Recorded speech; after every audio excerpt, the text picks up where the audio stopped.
welcome to Doors and Corners, a sci-fi and fantasy film commentary podcast. I'm Brian. And I'm Zach. And every Friday, we sit down and watch a science fiction or fantasy film and give our 2 cents on its quality, production, story, and trivia. We watch the film together, but without sounds or visuals provided to avoid copyright issues. But if you do have access, we encourage you to join us and follow along. Here, we like to keep things casual, and there may be discussions of spoilers or sensitive materials or language. But we do try and keep things clean and family-friendly. Ultimately, the goal of this podcast is to create the experience of us all sitting down and watching this movie together. So get ready to hit that play button, because we're about to get started. Damn Doors and Corners, that's where they get you. Welcome back to Doors and Corners. I'm Brian. I'm Zach. And tonight we are continuing our trilogy through time of 3 iterations of The War of the Worlds with the 2005 Spielberg and Tom Cruise collaboration adaptation this time. So, yeah. This one is interesting because this doesn't get talked about a whole lot. I mean, you have massive collaboration, one of the biggest movie stars on the planet, one of the biggest directors of all time, doing one of the most famous sci-fi novels of all time. And this, we'll talk about it quite a bit throughout this podcast. This is a movie that did well commercially, was reviewed well, generally speaking, and doesn't really get remembered that much or talked about that much. So, yeah. You know, it's funny that you say that because I've talked to a lot of people who, this isn't something that they don't really like this movie, but it is remembered, especially the sound effects and some of the more shocking, almost horror movie moments. And I find that very interesting. Yeah. Definitely. If you ask people, they remember it. But if people just start talking about science fiction, especially in the 90s, in the 2000s, this is one of the last ones that gets brought up in almost every conversation I have. And if you mention it, they're like, "Oh yeah, that's right," and they'll definitely be able to talk about it. Like, it's not a forgotten film. It's just you think of the 90s had so many big ones, right? Independence Day is the Matrix. The prequel trilogy. All that kind of stuff, and then you're kind of not lesser known, but like B-tier stuff, like with Equalizer and Schwarzenegger had a couple. The Sixth Day. That wasn't science fiction, was it? No, not the Equalizer. The Christian Bale one with no emotion. What was that called? Yeah. Why is Equilibrium? Why is the name not coming to me? Equilibrium. God, that movie is so far up its own ass.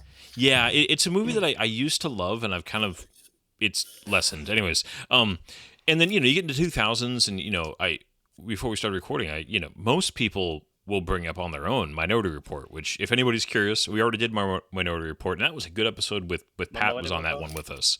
So definitely, if you're curious about our thoughts on Minority Report, which was the collaboration between Cruise and Spielberg before this film, go back and listen to that episode. But this is one where I had not seen this in, at least 10 years. And then, like I mentioned last week with the original 1953 War of the Worlds, I went through both of these with my kids, along with both versions of Time Machine, because we were kind of on an H.G. Wells kick last summer, and so we revisited all of these, and that was the first time I had watched this movie in a long time. And you'll hear versions of this from me throughout tonight. I don't really have anything bad to say about this movie, not in any major way, but it also didn't stick with me for various reasons, which I will talk about while we watch it. But what's your broad strokes on this film, Zach? So this film was particularly memorable to me because I was young enough. I was 14 when this movie came out, and I really wanted to see it. And my parents were like, "We don't really want to take you to it." My dad thought maybe it was a little bit too mature for me. My first, they were protective. Okay. My dad went and saw it. He thought it was a little dark. And essentially, my sister at the time had this boyfriend, this guy named David. And David was apparently somewhat of an asshole and a cad. Okay? But he gave me a whole bunch of PC emulators for every Sega game ever made. And a pirated version of Warcraft 3 Reign of Chaos. which you and I have Nice. talked about in the past. And he bought me with video games, essentially. I was just like, David's Nice. great. So I'm going to bother him all the time.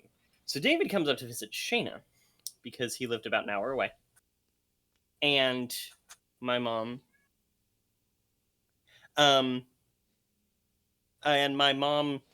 essentially turned to my dad. I saw this happen. She whispered to him. She's like, I don't know what she said, but I'm assuming it was along the lines of, he's going to be annoying her the entire time. I'm going to be annoying them the entire time. So my dad's like, okay, hey, Zach, let's go see a movie. And he takes me to go see War of the Worlds. I had a great time. I liked it. I thought it was interesting. I had read the book. I thought that it was an interesting adaptation. As I grew older and saw it a few more times, one of the things that consistently came to me was the fact that none of the characters are likable. If you think about Tom Cruise's previous works with Steven Spielberg, because Spielberg can have some unlikable characters, but he always keeps something there. Like even in Minority Report, with his main character being a little bit of an asshole and, you know, just a crazy cop dude, he was still very, you know, you sympathize with him because, like, he's divorced, not because he's an asshole, but because his son was murdered. And he became obsessed with it, and he's become an addict. There's pathos. There's sympathy there, yeah. There's no sympathy or pathos for any of these idiots. And you have the son who's like Robbie, because they're all R names. You have Ray, Rachel, and Robbie. And that's Justin Chatwin's character. He's a surrogate for, oh, here's every protagonist in other Alien movies. Look how stupid they are. And then you have Tom Cruise's Ray, who's just a lazy dad who doesn't want anything to do with his kids. He's a meathead, and you like him a little bit when he's coming into, oh, I need to be a better parent and protect my kids and step up and do this well. And you root for him a little bit, but it's too little too late. And then you have Dakota Fanning as Rachel. Oh, God. I know what you're going to bring up first thing about her, but go for it. Rachel is the single most obnoxious movie character I have ever encountered. I wanted her to die every second she's on screen, even before the aliens showed up. Yeah. And are you going to bring up the survey? Are you talking about the survey? Yeah, that's what I thought you were going to go to immediately. It started as a Reddit thread, okay, which turned into a survey that was put in numerous places, such as Twitter and Facebook, because the Reddit thread was just a question. So it wasn't a survey where you had like specific answers. It was just a question of, what is the most useless thing to have in the apocalypse? The number one answer is Dakota Fanning. Because of this movie. No. And so they put the top answers onto surveys and they put them out there. What's the number one most useless, detracting, horrible thing that you can have in an end of the world situation? It is Dakota Fanning as Rachel Ferrier. I wish I could disagree. The worst. And I feel bad because she was young. Dakota Fanning's not a bad actress. You know, I mean, she was just doing, I'm sure, what she was told, right? But yeah, no. So Dakota bad. Fanning, I praise Dakota Fanning's performance in this movie. Absolutely. So what was she? 11? Well done, Dakota Fanning. I think she was like 10 or 11. Yeah. And it's just like, she did a great job with what she was given. She was written to be horrible. And you can't emotionally latch onto this movie. No. This movie has to be watched in a detached way because none of the characters are likable. I get not wanting to make them big action heroes, but none of them are in any way like good. And you want to root for them. They're just people on the outside surviving, which I get was the point. That was the wrong point to make for a movie that's going to have a legacy. Yeah. Well, I was thinking about this in terms of, and spoiler alert for anybody, well, not spoiler alert, teasing the future. We are going to be doing this year releasing around the July 4th holiday, Independence Day.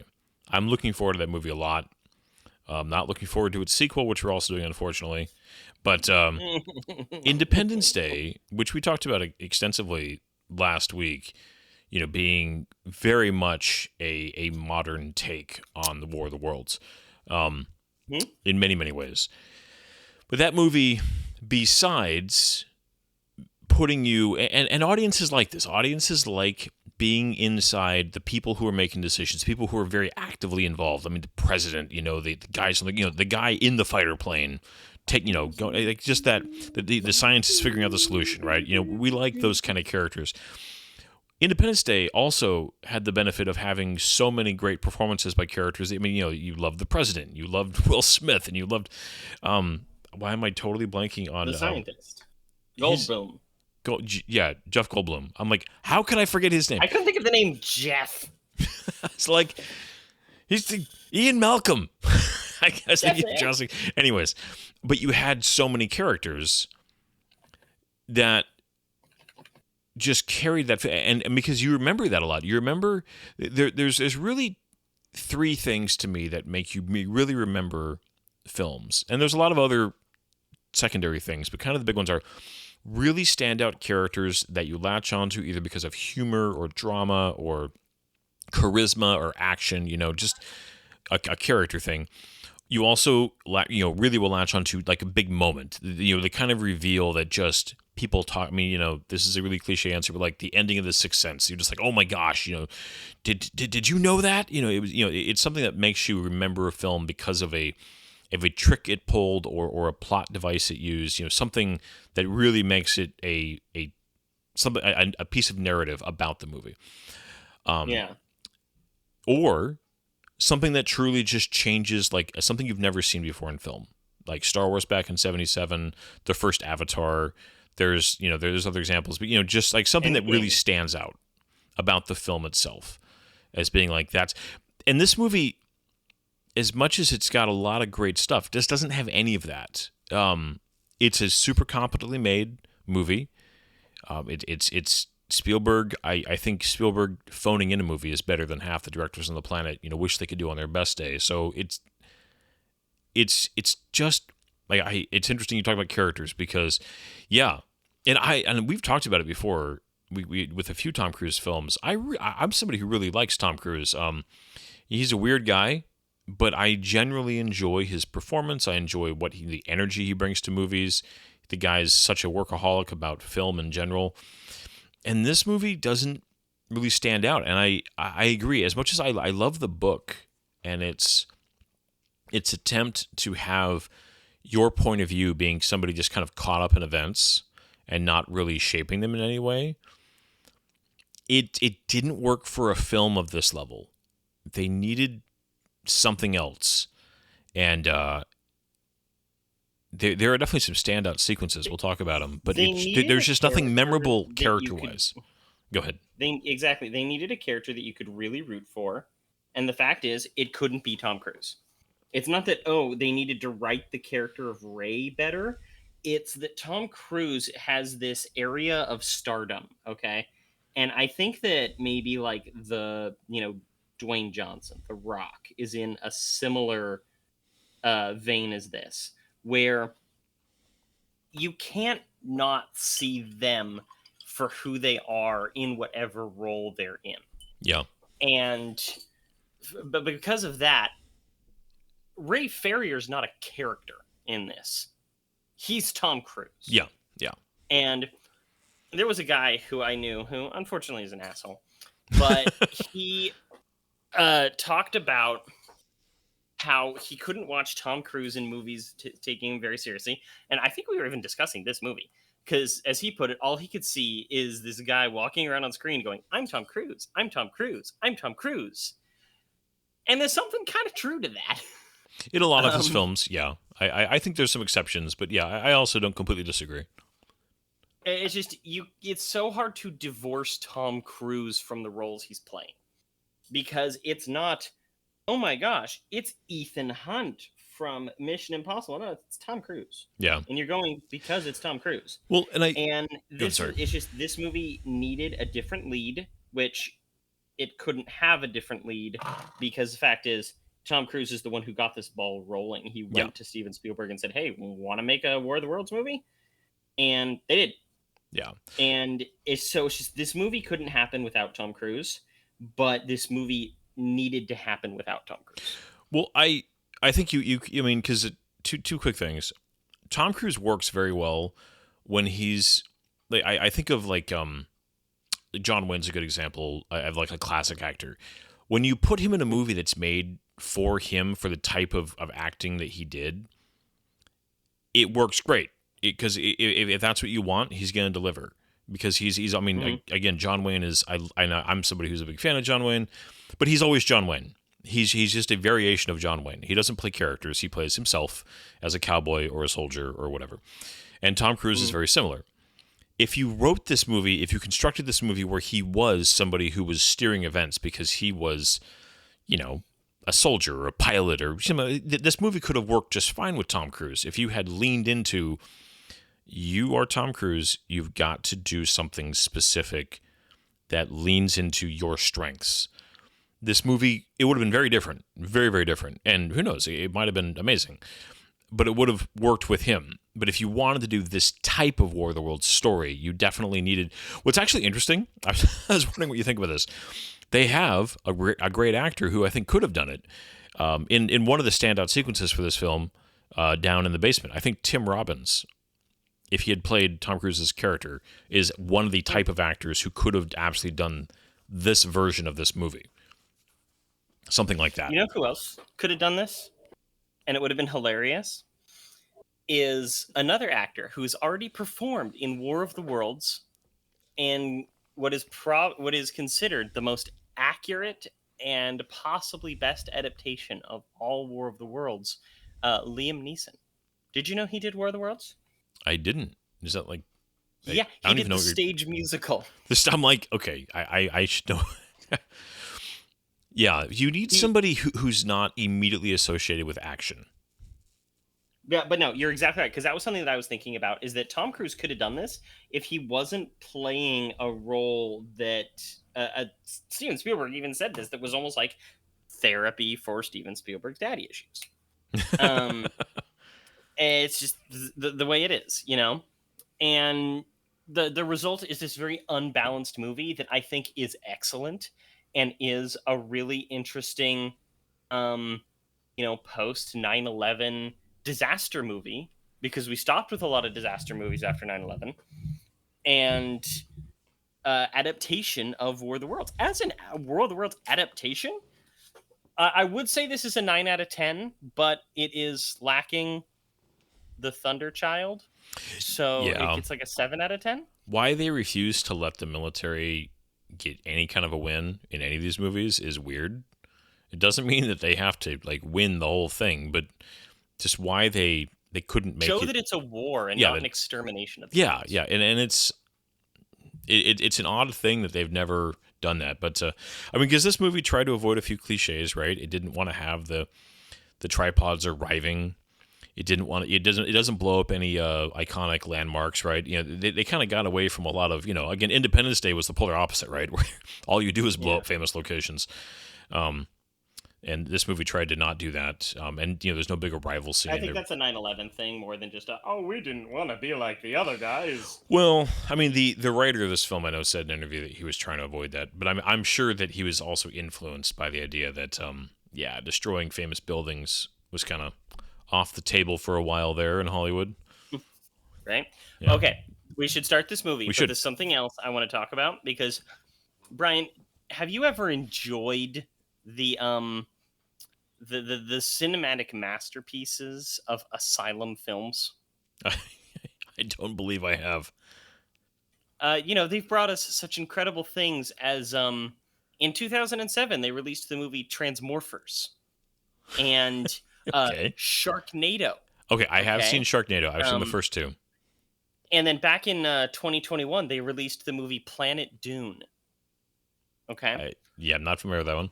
This is the studio that whenever there's a big thing, whenever there is a big blockbuster, they make a movie that is, we have that movie at home.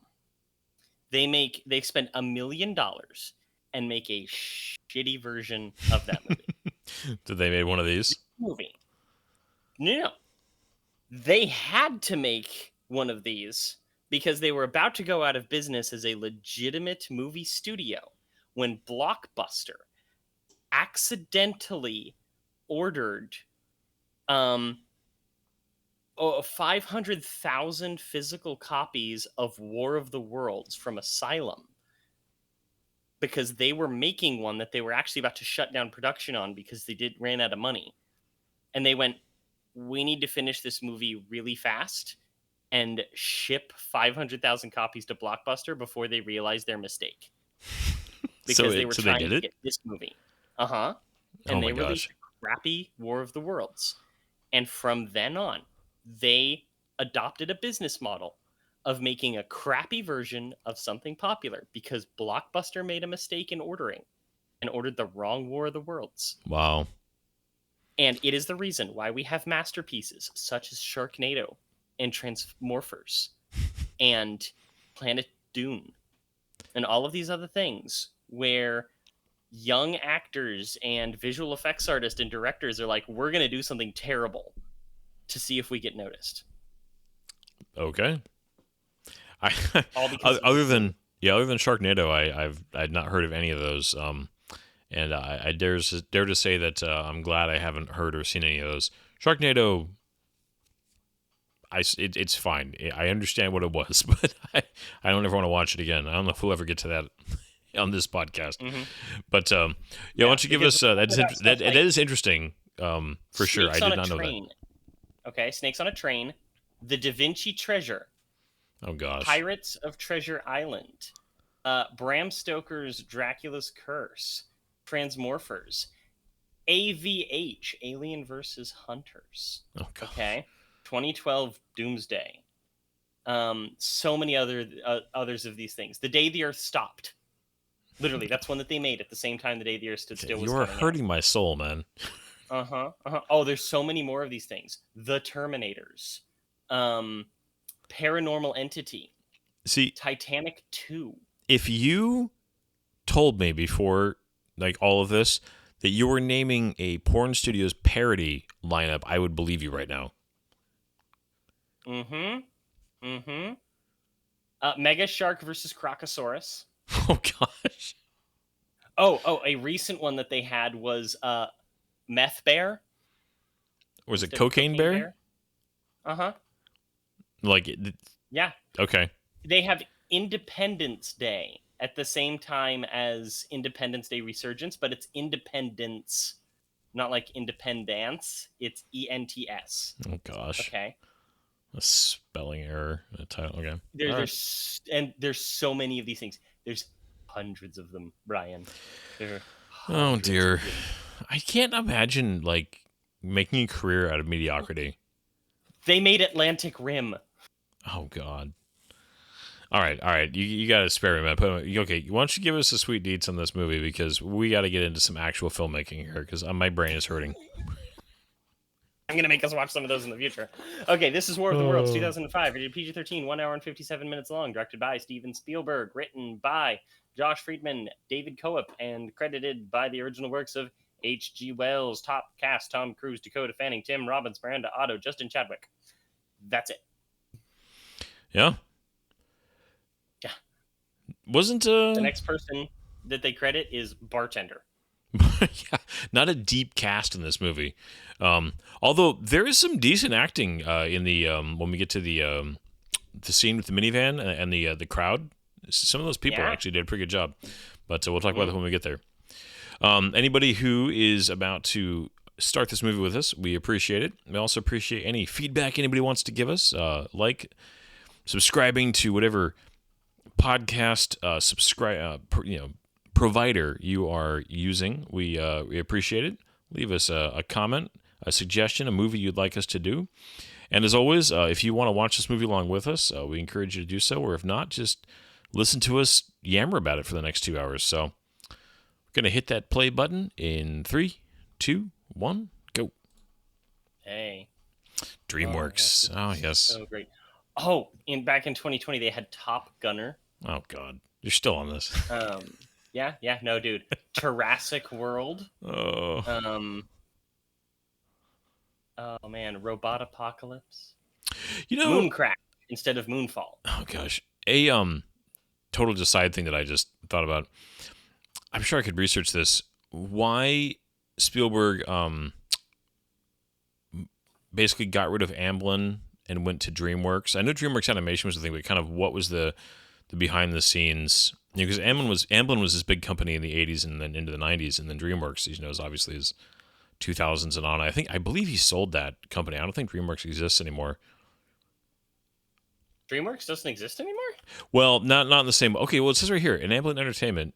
CW. Okay, just like I always find weirdly the CW, the CW. Wow, weird slip there. The behind the scenes kind of like the way the production companies work in Hollywood, especially kind of with the various directors and producers. It's just I don't know. I forgot something. I forgot a cast member.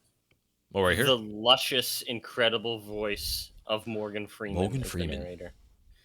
And narrating an abridged version of my favorite part of the book, which is the opening and the closing. We got the Earth and a water droplet. That's cool. It's foreshadowing, Brian. Foreshadowing.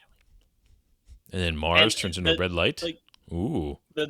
Earth turns red, which turns into a red light, which is a reference to them being from Mars in the original, but in this one, they're not from Mars. No. They're from somewhere else.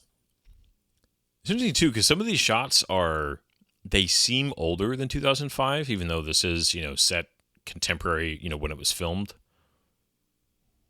I mean, but yeah, this dialogue is great, though.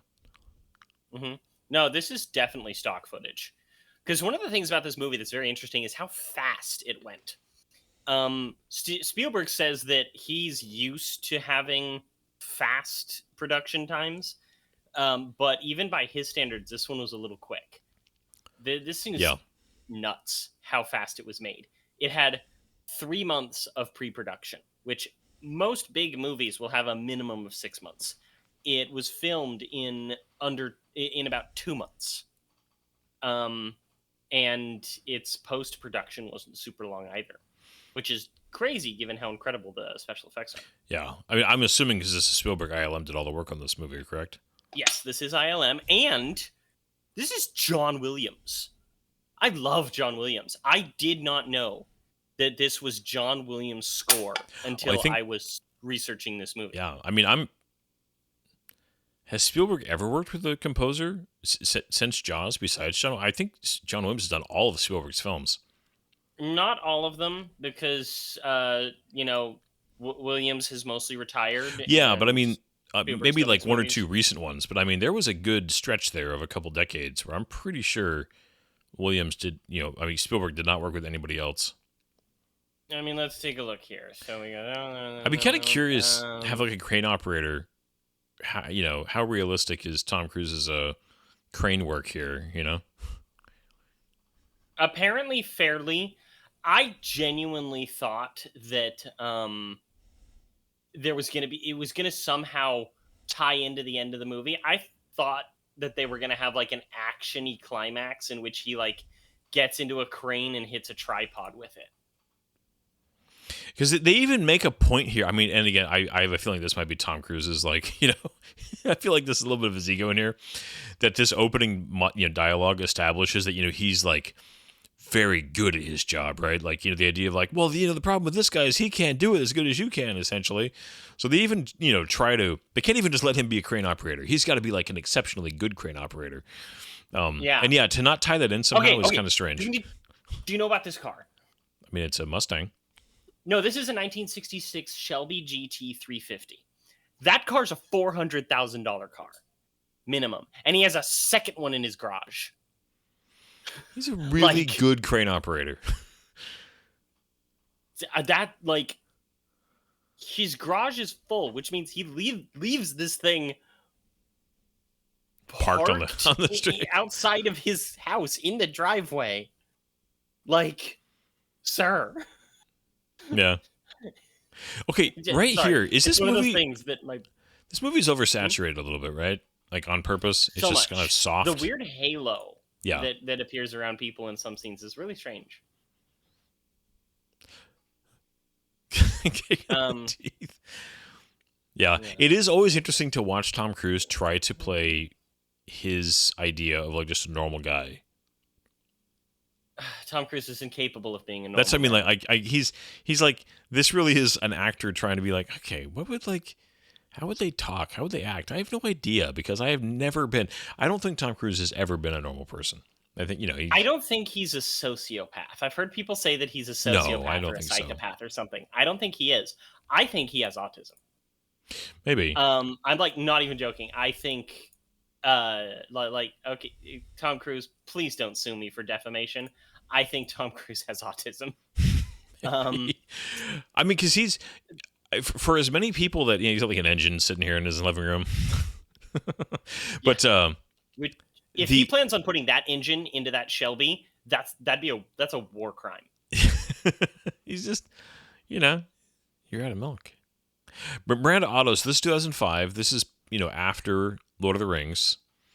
Trying to think, did she do anything else significant in America after Lord of the Rings? I know she's done a lot in Australia and New Zealand.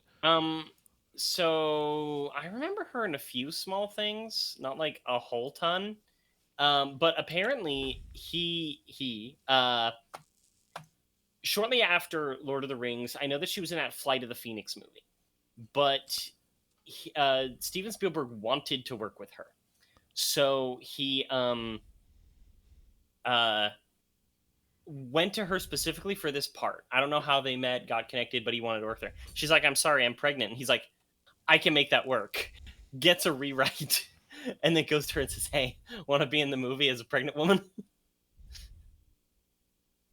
So the French occupation of Algeria due Monday. That's an oddly specific. But yeah, it's Tom Cruise is. I've heard from so many interviews from various actors that talk about, like we talked about this, I think in Edge Tomorrow and even Minority Report, that he's got an insane work ethic, that he's very intense, but also, I mean, you can find a lot of people that love working with him.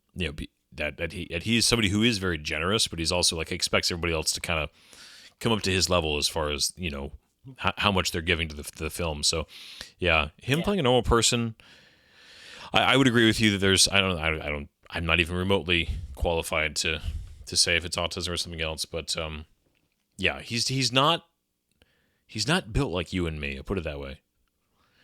This this is they're trying to set this up again as never, his divorce, he's trying to be kind of nice to her, and she's, I mean, like they're not like yelling at each other, right? Like, yeah, they are trying to not make this into a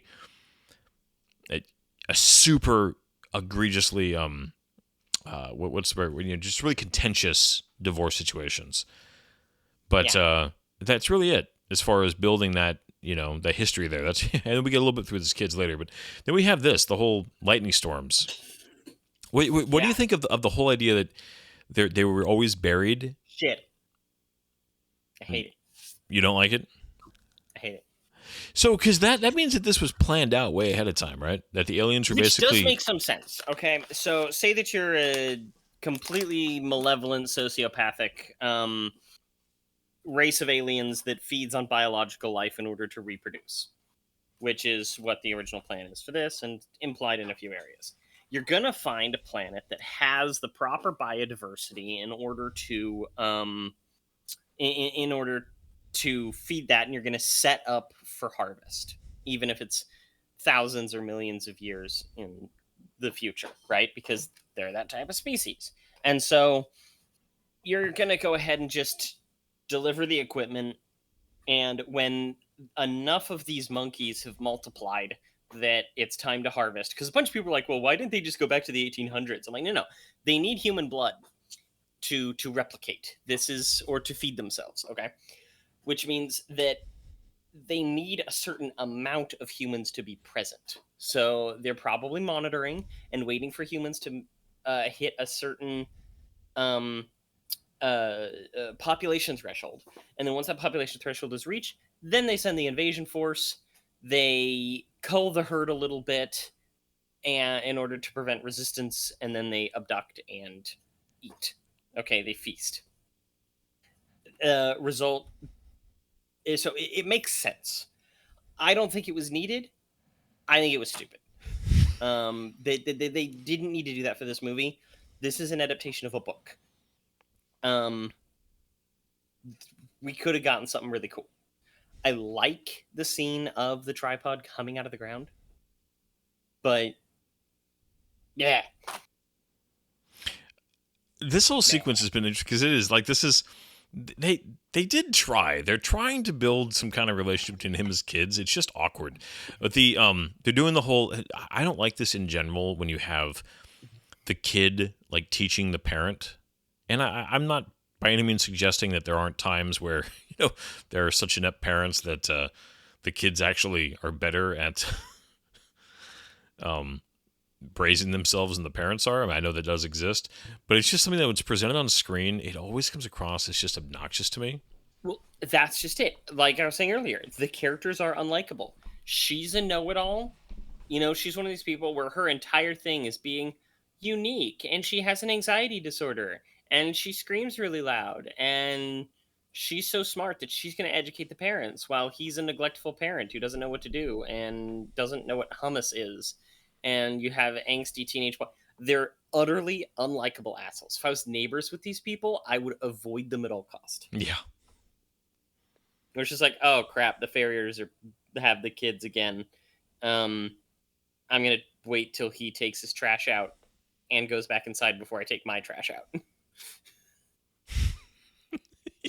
And this is supposed to be some foreshadowing about, the splinter will just push itself out because that's the way the aliens are going to be defeated in the end. That's not how splinters work, okay? That really bothers me. Yeah. I'm actually glad that they didn't try to change the ending. I just wish we'd gotten there differently. I actually really like how they do the ending. Again, my I mean, when I say got there, I mean like the movie itself. I just wish there had some changes. So I'm glad that they kept the idea that it's not something that we beat them somehow. Yeah. I love the spectacle of this movie. I love the music, the intensity, the imagination, the very different method that they have of like portraying this story while still being faithful to it. But I can't help but just complain about all of this, the characters. And that's what I'm going to do this entire podcast. You guys be ready for it, because Tom Cruise being afraid of hummus is kind of hilarious. Just like, oh. This also and so many people that I saw reviewing this got like really pissed off. Like, how does he not know what hummus is? It's like, bro, I know some guys just like this. This is not an unrealistic expectation of your modern of the meathead of 20 years ago. Oh yeah, he's very uncool. Although, man, if my kid took that car for a joyride, $400,000 car. Yeah. In a storm. You could pay for a house in California with the amount of money you can get from that car in modern day. Oh, here we have one of their favorite plot elements of this whole movie, right? People just staring at things? No. Okay, maybe it's... Sorry, I'm getting ahead of myself. The whole solenoid thing. Oh yeah, the solenoid thing. I don't mind that. It gets things into place. It doesn't bother me. Yeah. It bothered some people. I'm like, why? I think it's just kind of silly. I think it's just kind of a random, just he happens to just throw out the salute. I mean, it does set it up a little bit. This movie, though, doesn't... Well, you have a guy who obviously knows about cars, right? Oh, yeah. He's building his own and all this stuff. He's smart. That's one of the things that they wanted to show, is that he's not an unintelligent man. He's the best at his job. So it's going to give him a gleaning of information that other people don't. He sees the way that these lightning storms are going. He's absorbing that information. He's able to put two and two together, that something is wrong when it comes to power. So in the modern car that needs that electricity, change the solenoid. See if that works. And they set that up enough that it doesn't bother me at all, and it creates a specialness to the characters even in this mundane situation. Yeah. Because the whole point of this situation was that Steven Spielberg didn't want the president, the generals, the soldiers. He wanted the mundane people on the street, the average Joe's experience. But you also that stuff doesn't make an interesting movie. So you take the mundane and you add a little bit of specialness. He's the guy who figured out how to get a car running. Ooh, that's special. Well, that's And so that attracts attention to him. He's also the guy who steps up enough that he's able to bring down a tripod by being clever and being desperate. And I love that sequence because of it. it is interesting, just the disconnect between the dad who's like, "This is kind of cool" for a second. Daughter's just like, I mean, I get that. "Oh, I- it's have, yeah." Have you There's seen that kind of phenomena before? oh yeah. Yeah. The sound work here, I do think, is very good. I mean, we I think you might have already touched on it. We just talked about it on our own. The sound effect of the weapons is great, but this whole to not do the kind of the classic lightning sound effect, to do this kind of like this thwop or whatever they're doing is Yeah. it's interesting. It's very effective as far as just the because it's like a punch, right? Yeah. It's like a thwap.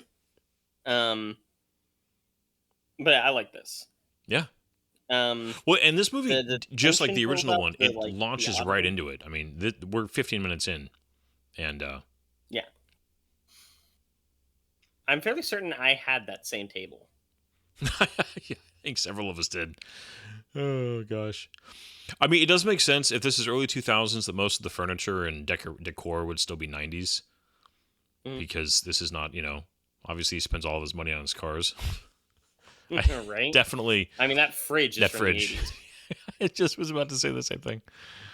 It's just that one of the things is that I know that if I was single, if something happened, like, I'd probably be living like this too.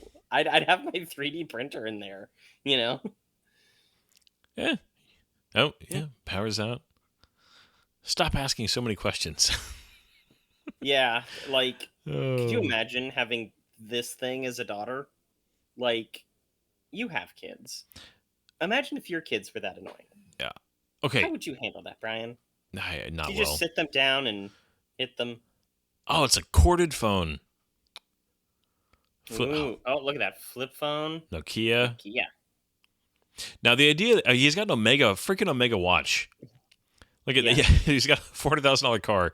That's probably what, a $3,000 or $4,000 watch. Yeah. Also, the way that he taps it, though, one of the things I was going to touch on is that this movie isn't as much of an adaptation of the book as it is a more book accurate remake of the 1953 movie that we watched last week. Yeah. Because he does so many little things, like the tapping of the watch. It's the same sound effect and everything as the scientist at the beginning of the previous movie tapping his watch. So that's a thing that happened. Yeah. But yeah, this is kind of cool. Yeah. Okay, I do want to mention because we were talking about it with the X-Men earlier, and Quarter Crew. I mean, not Quarter Crew. Carrot and Garbage definitely brought this up. This is like the leather jacket that all the guys were wearing in the early 2000s. Like, yeah, A especially leather X-Men. jacket with like a two-tone stripe on it somehow. Just It's a good look. I love it. It's not a bad look. It was just all over the place. So here we go. Here's the. I was gonna bring something up here. The blah blah blah blah. They made over 60 of those jackets. I told you. It's still in it. They made over 60 of those jackets for him to wear throughout the movie because his clothing is supposed to be, as they put it, a character in and of itself that becomes more distressed and shredded over time, but still holding together. Yeah. I do think it's interesting that they start at a church in this one. Just a little bit, I don't know if you call it symbolism or whatever, but just there's something about kind of starting the invasion at like a classic looking church. This is not a set. This is actually an intersection in Newark, New Jersey. Solar flare. One of the things paths, that's but really cool about this movie, conversation is just great. Sorry, like just the yeah, no, that's just it. yeah. Is they do this thing with just inane chatter that's especially about like people talking, people experiencing these things, what it is, what it means. Is it a solar flare? Also, this cop is in everything. Like, he's just one of those guys where he just pops up as he's going to make a couple of comments, and in any average movie, I just he's in so many things. His name's Danny Hotch, and like he's in Black Hawk Down and The Thin Red Line, and he's in this movie. I remember he was in like an episode of Gotham. And he just pops up in stuff every now and again. Which is one of those little pop-up background actors.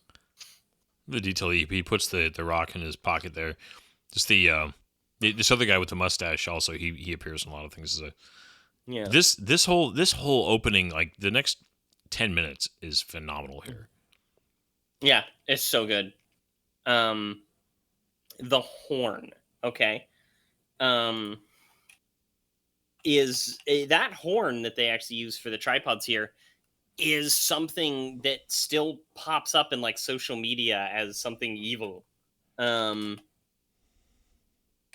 that has carried on. I remember that being talked about. It was so you know the horn I'm talking about? Yeah. The tripod beep. It was actually made with a didgeridoo. Okay. Really? Yeah. They recorded a single loud note from a didgeridoo and then cranked a couple of the frequencies.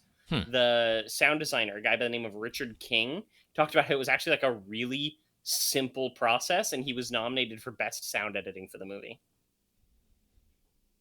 Well, this movie was nominated for what? I think 3 Academy Awards? 3 Oscars. Yeah. Mm-hmm. Didn't win any. It came out the same year as King Kong.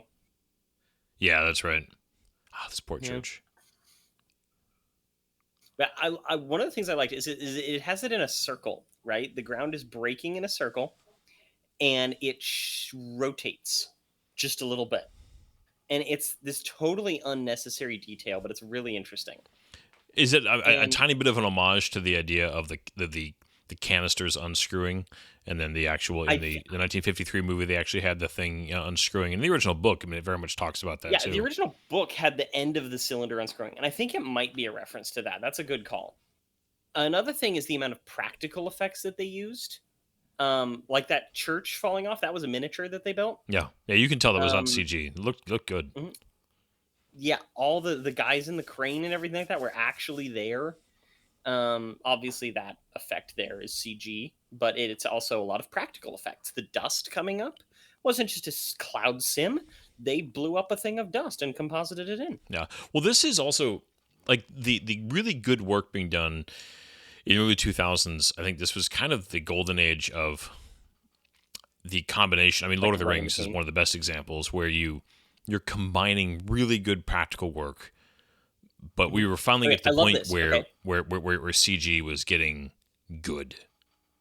You see this initial opening, right? They didn't show any of the tripods in any of the marketing before this movie came out. That was they just had the like the hand on the globe was like the poster. Yeah. All the marketing was really, really tight-lipped. The production was actually very secret. But the first time you see that, all right, it looks like it's 3-fingered tripod, right? So you just see those 3 fingers coming, and you're like, ooh, that's a huge freaking tripod thing. They're actually doing the tripods. And then you realize, no, those are toes. Those aren't the legs. Those are the toes. And then you have this.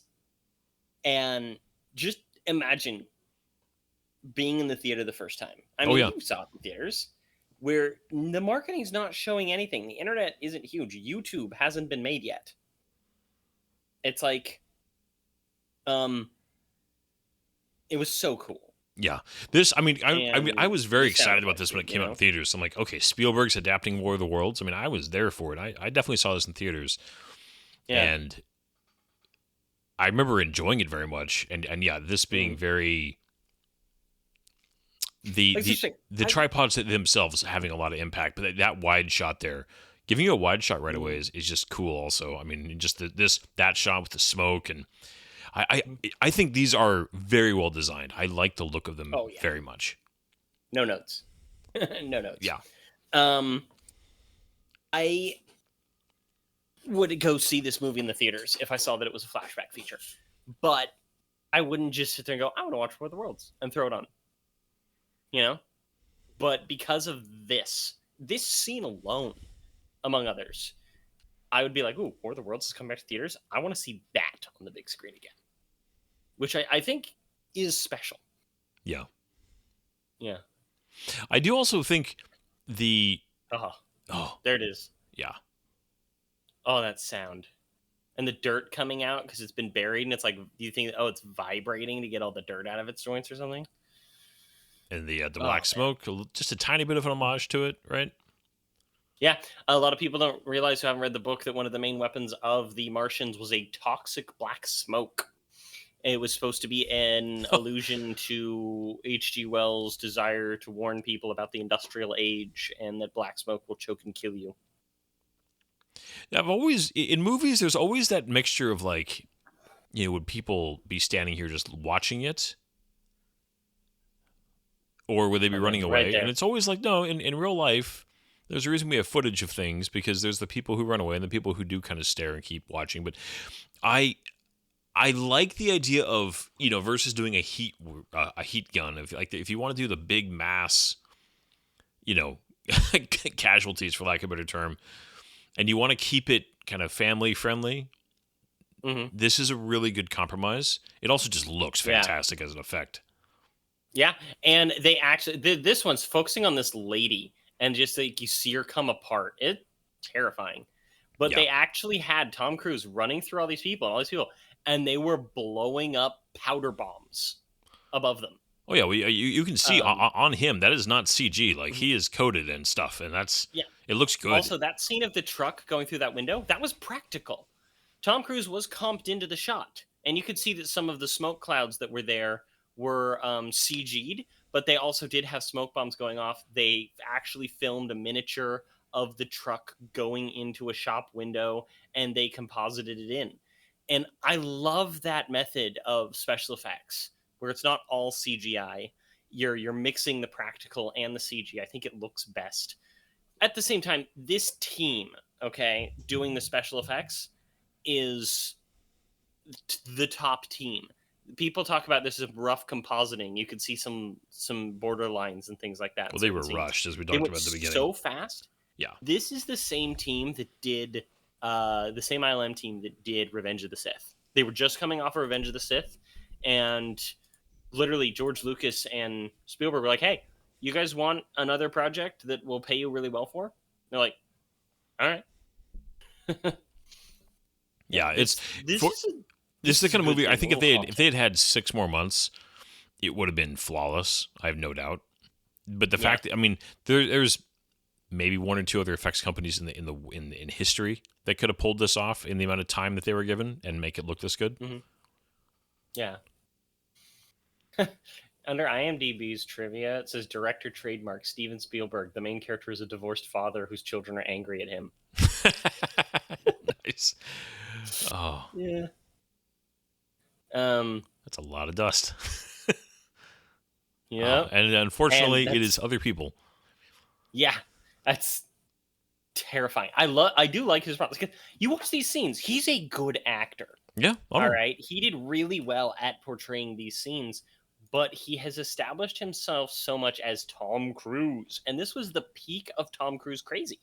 Yeah. To the point of where Steven Spielberg and Tom Cruise have actually had interpersonal relationship problems since this movie, because they loved working with each other in Minority Report. But Tom Cruise had his nervous breakdown, his weird kind of Oprah crazies. Yep. During this movie's production time. And Spielberg is like, this movie would have made more money and would have been better liked if it wasn't for Tom Cruise. And for this time, I agree, because it wasn't until he didn't really kind of get his resurgence, I think, until Mission Impossible, Ghost Protocol kind of started to get him, and Yeah. then Fallout was huge as far as how big it was globally. I mean, not Fallout, Well, Rogue Nation, and then Rogue and then Nation. Fallout after that. But No, Rogue Nation was big, but Fallout Oh, it was was huge. the peak. yeah, Because Fallout's just so freaking good. Yeah. Like Rogue Nation, I forget about it, to be honest. it's It was really good though. Oh yeah, I remember Rebecca Ferguson in the gold dress Yes, most do. and the That's other okay. things. But and I think Ghost Protocol is genuinely really, really good. I mean, the Dubai Tower stuff is just so well done. But I think he smartly kind of stopped doing any kind of public appearances for a while and just focused on acting. I like when I say acting, like Well, making Mission Impossible supposedly films. Supposedly he's also put some distance between himself and the Church of Scientology, but he also will never be able to truly escape that. This is a good because scene this though. movie, I This don't. movie was still the fourth highest grossing movie of 2005. But yeah. Sorry. You're saying I was just saying something? this scene. I don't understand. Okay, did this guy not like know what was going on? How is How this could he? guy standing here having a fight about like should we leave or not? Could he? All the power's out. Internet's not a huge thing. He's not seeing any news. He's sitting in his shop working on a car. Yeah, I It's New guess so. York. Stuff's going on. People But I are mean, running like- around, but like it's the- all word of mouth at this point. The Yeah, technology to that's true, I communicate guess. is gone. Okay, this scene right here, This. Oh yeah. the bridge. It's a huge thing. This is such a huge set piece because so much of that was practical that they filmed and then CG'd and composited. Amazing special effects scene. Trailer shot. Oh yeah. I do love This that is they a have weird like how many technique of people. life. You and I both had friends who had moms with this van, right? Right? But one quick thing about that bridge scene. Yeah. It's destroyed by these green torpedoes. When do we see those again? Do we? I don't We do. actually remember. No, we don't. It's just that they wanted that shot so much. They're like, let's give them some other weapons. Let's give them green photon torpedoes like Star Trek, and they're gonna blow up the bridge. Yeah, and here we have this tracking shot, 6 minutes long, or not 6 minutes long, 3 minutes long, of them just in the car, and it's rotating. And it's really difficult to make these car shots look real, and you can tell that it's fake, but it's one of the best out there for a car shot. And Oh yeah. the scene just keeps going, and it's great. Yeah, I even here too. I mean, I can't hear it super loud because we have the volume turned down while we're recording this. But I mean, the music here is good too. This never stands out Very to me as well, that's right. This is a Williams score, but there's some good moments for sure. Again, he's one of those composers that I don't think he's written a bad score. So, No, I don't think so either. but that Um, transition back to the outside of the van and then back into the van, yeah, these are some really good transitions. Yeah. One of the things that was pointed out is that they have father and son actually dress a lot alike to like show that they're very much alike, and that's one of the reasons why they have such a tough relationship. It does happen. Yeah. I think that he is also a pretty good choice to play Tom Cruise's son. He's got a softer face than Tom Cruise, but he's got like a similar nose. Yeah. Similar complexion and everything like that. And this actor is actually quite good, Justin Chatwin. And he's recently gotten he's been on TV and stuff like that. He was in this TV show called Another Life that was pretty big for a while.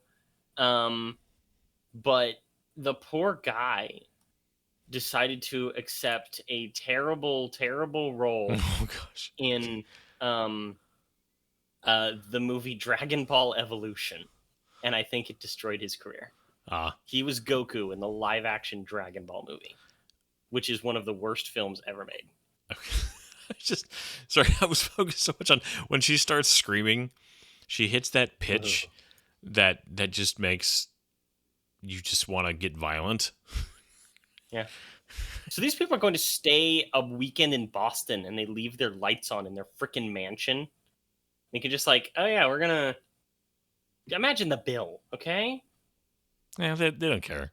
Power was cheap. It was Yeah. 2005. I know, it bothers me. And like all the Dakota lights are Fanning's on. one of those actresses, she's still working, but she I went. feel like her sister's been doing some more high profile stuff recently. Oh yeah, versus her her. sister's great, but Yeah, she was in her Badlands, right? sister, yeah, Predator Badlands. Her sister was able to learn from her mistakes. I don't know what Dakota Fanning's parents were thinking, but they had. Also, her actual name's Hannah. Her name's Hannah Fanning, but they thought that it sounded weird, so they used her middle name Dakota. But it's just like they allowed her to make movies where she had to have like a simulated rape scene at like 8 years old, and it's just so she ran into a lot of those mental problems that young kids have. But she got it together. She's still acting. Joey, 2 weeks ago we were in X-Men 3, right? And there was the kid who played Leech, the mutant with the cure. And he was in the Twilight movies, and we talked about that. She was in those same Twilight movies because she played his twin sister. I do love this. Sorry, just this whole. Sorry, I'm listening to you, and I'm also I like this scene. This to me is actually just kind of just him making sandwiches, because I almost imagine that this is, if you ask Tom Cruise to make peanut butter sandwiches, this might be like like he's just over intense. He actually does it. And that, because I mean, I imagine his diet is not normal. And I've thought about that. I wonder what Tom Cruise's diet is. Because he doesn't age, right? He's doing something. But he's starting to show it these days. He's using a big wooden spoon. It's just like, there's just got to be that really organic peanut butter, right? That's like really runny, extra oily. Yeah. Yeah. It's just the allergy. I love this the sun like nodding. You can eat the bread, okay? Oh, I love this because this was an accident. Okay, this wasn't supposed to happen. He was just supposed to like throw it into the sink. He they kept this scene because this was just like completely accidental. He just like the window. He wasn't supposed to do that, so he's like. You're like, okay, we got to use this scene. And then keeping it there when you do this reflection shot, it's just, though, funny. Obviously not with the world ending, but most parents have a moment with their kids where they're just like, they feel this way. They're just like, oh yeah, will you just stop? Yeah. This is a heck of a nice basement. Yeah. Rich people. I've got back problems. What? Oh gosh. She inherited her weird personality issues from her father, Tom Cruise. No more talking, okay? I mean, it's really smart that he forced him to stand here. I would love to have. I mean, he saved their lives. Actually. Mm-hmm. The coat hat. This is another. They do quite a few long shots in this film. Mm-hmm. Yeah, they like them. Does Dakota Fanning have kids now? I feel like she would have kids now. I mean, she's definitely old enough to. I have no idea. But yeah, her sister's really good actress. She's been in some really fun stuff, and I honestly think that she's eclipsed her sister. Elle Fanning? Yeah, is it Elle or Ellie? It's something just like Elle. Elle Fanning. Okay. Yeah, I think most people think of Dakota Fanning still as the little girl. Yeah. Well, I mean, Elle Fanning, she was in stuff like that. No, that was a different actress. I'm thinking of Anna Sophia Robb, the one who got her head split open and bridged to Terabithia. Oh, this is a good scene. Very good scene. Yeah. Like the lighting and the sound effects as just like it's flashing outside the window and you don't see any of it. And I don't know. I feel like that's something that we as humans have experienced. Yeah.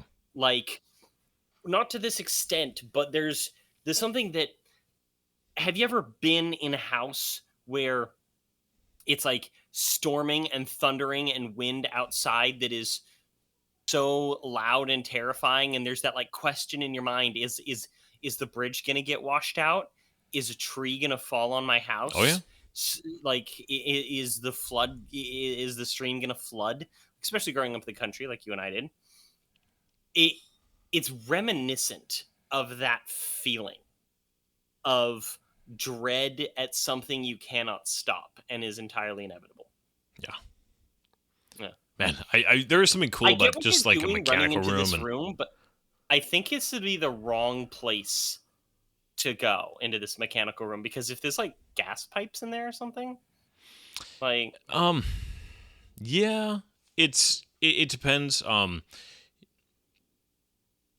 I mean, yeah, I could say, but you're also going to like the most concrete, right? I just like it's a human, yeah. the human, just it's built into us that you find big rocks, whether they're man made or natural, to get between you and whatever horrible thing is happening. But Big rock. I also think too, this definitely, and Spielberg has brought this up in a few interviews about this movie. This is kind of the anti, E.T. and Close Encounters movie, right? Because he's liked doing, he's obviously done several Alien movies. He's done intense lighting and sound, to kind of portray them multiple times. And this was a way to kind of do a version of his signature thing, but very different, obviously, in tone, because this is much more destructive, much more threatening. Hmm. And I Yeah. appreciate that he tried to kind of bring his style to I love the one shoe untied, bring his style to a different just texture to the movie. And this, I mean, going to the you immediately can tell, right? It's natural lighting. He's not inside. And then this plane, like didn't they bring in a ton of like actual plane parts for this? Oh, they didn't just bring in actual plane parts. They brought in an actual plane. Yeah. It was from Nippon Airways. It was a Japanese plane, retiring Boeing 747.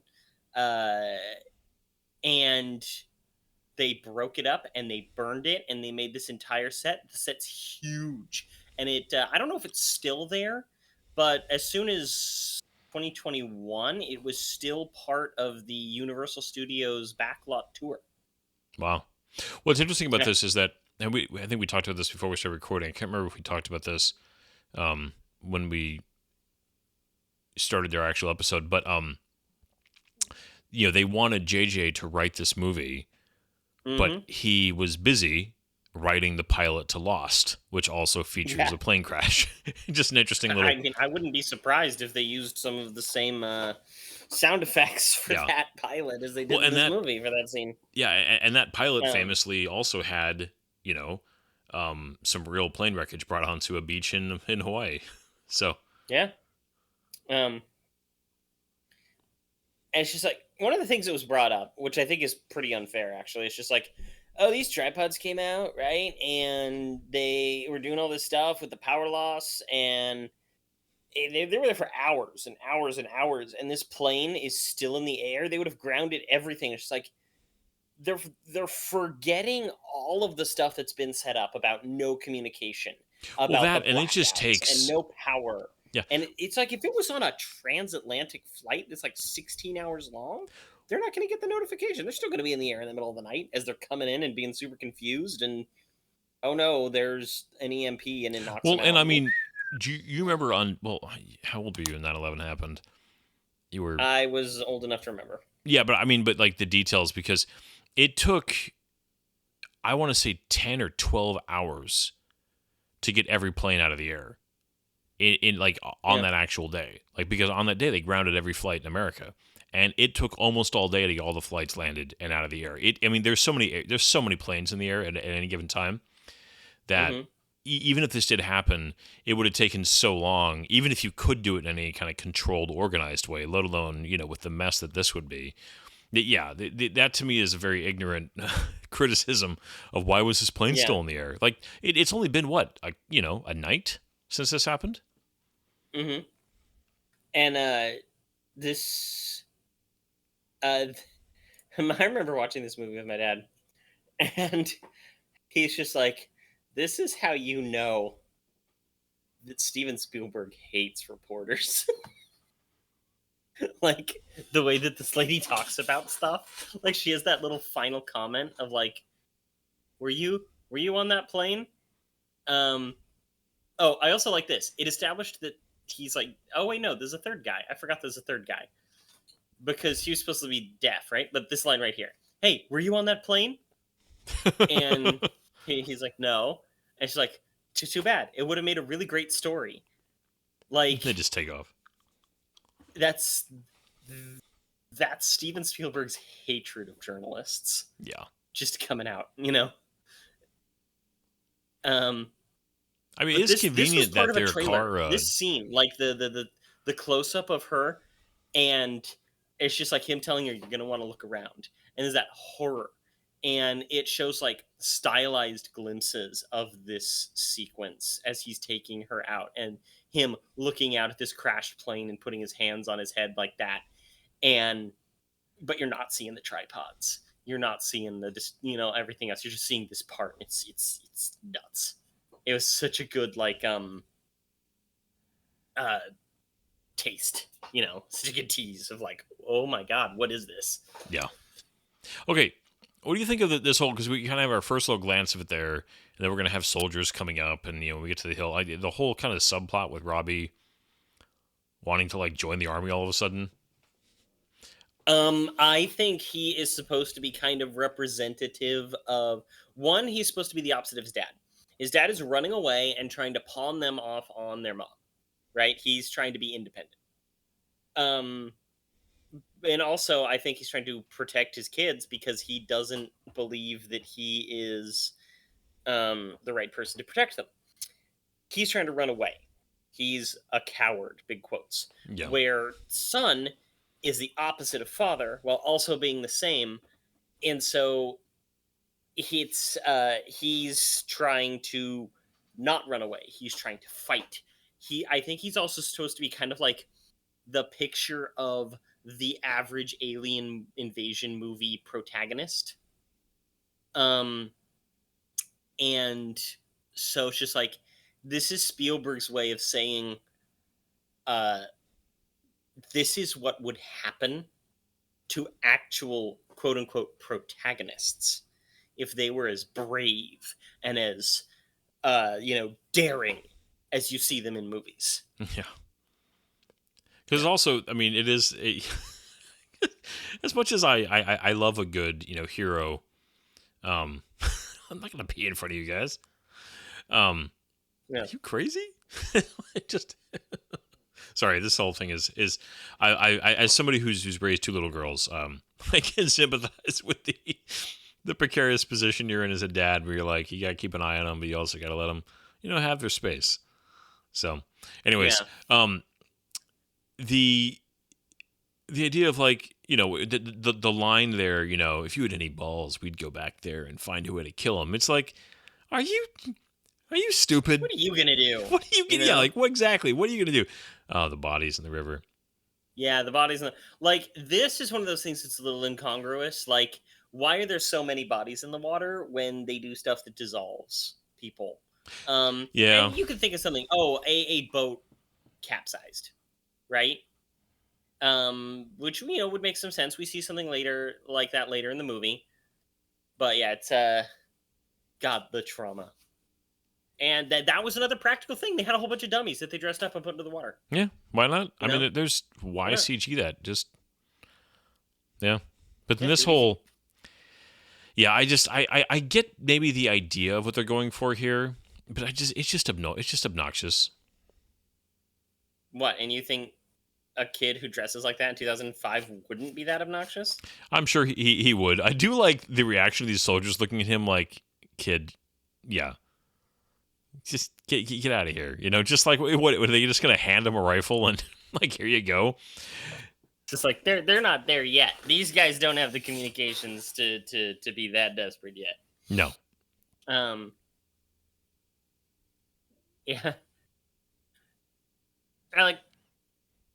I mean, we get back at him. This is a childish. Oh yeah, it is. But understandable type of rant. Like, yeah, it's over the top. It's highly It dramatized, is. but I I, d- don't mind it. I do like the line though. Why don't we come up with a plan that doesn't involve your 10-year-old sister joining the army? That is a funny one.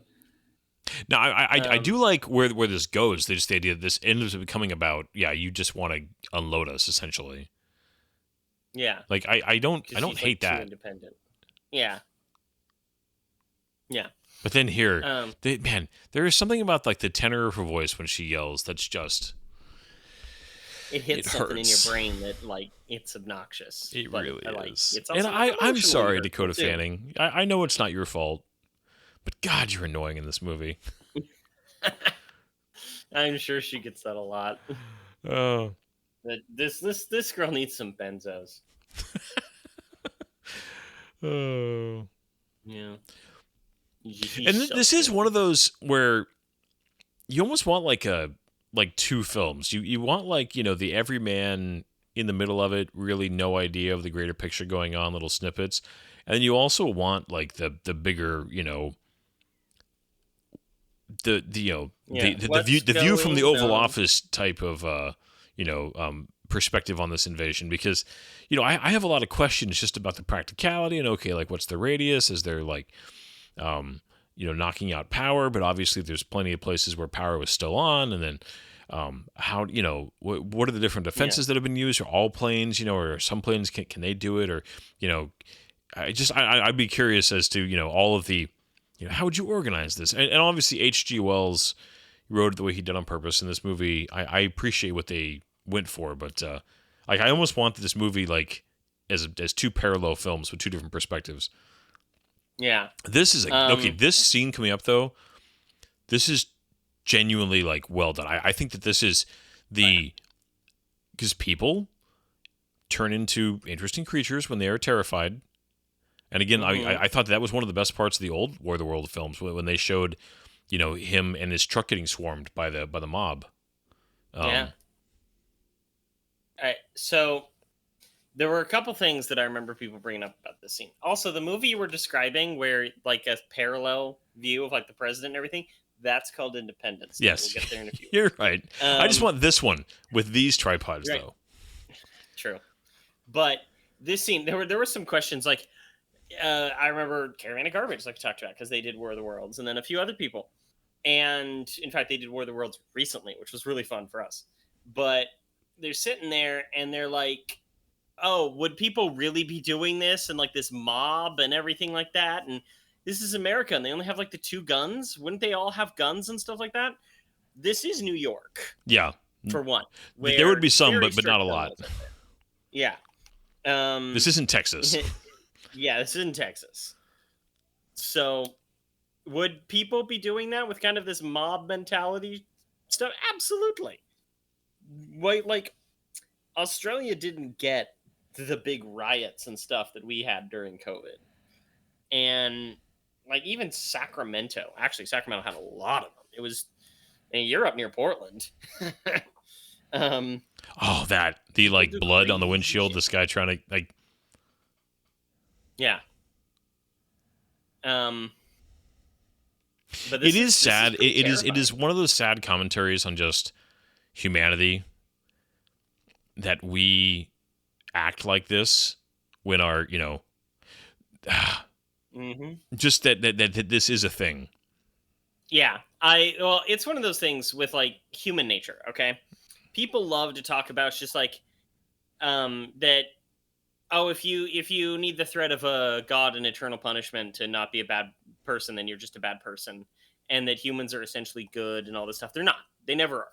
Those are the type of arguments that I believe are that's a 3-day civilization where you take any of those people who are like, I'm above murder, I'm above rioting, I'm above stealing, all this stuff like that. We would work together as a society, has never gone 3 days hungry.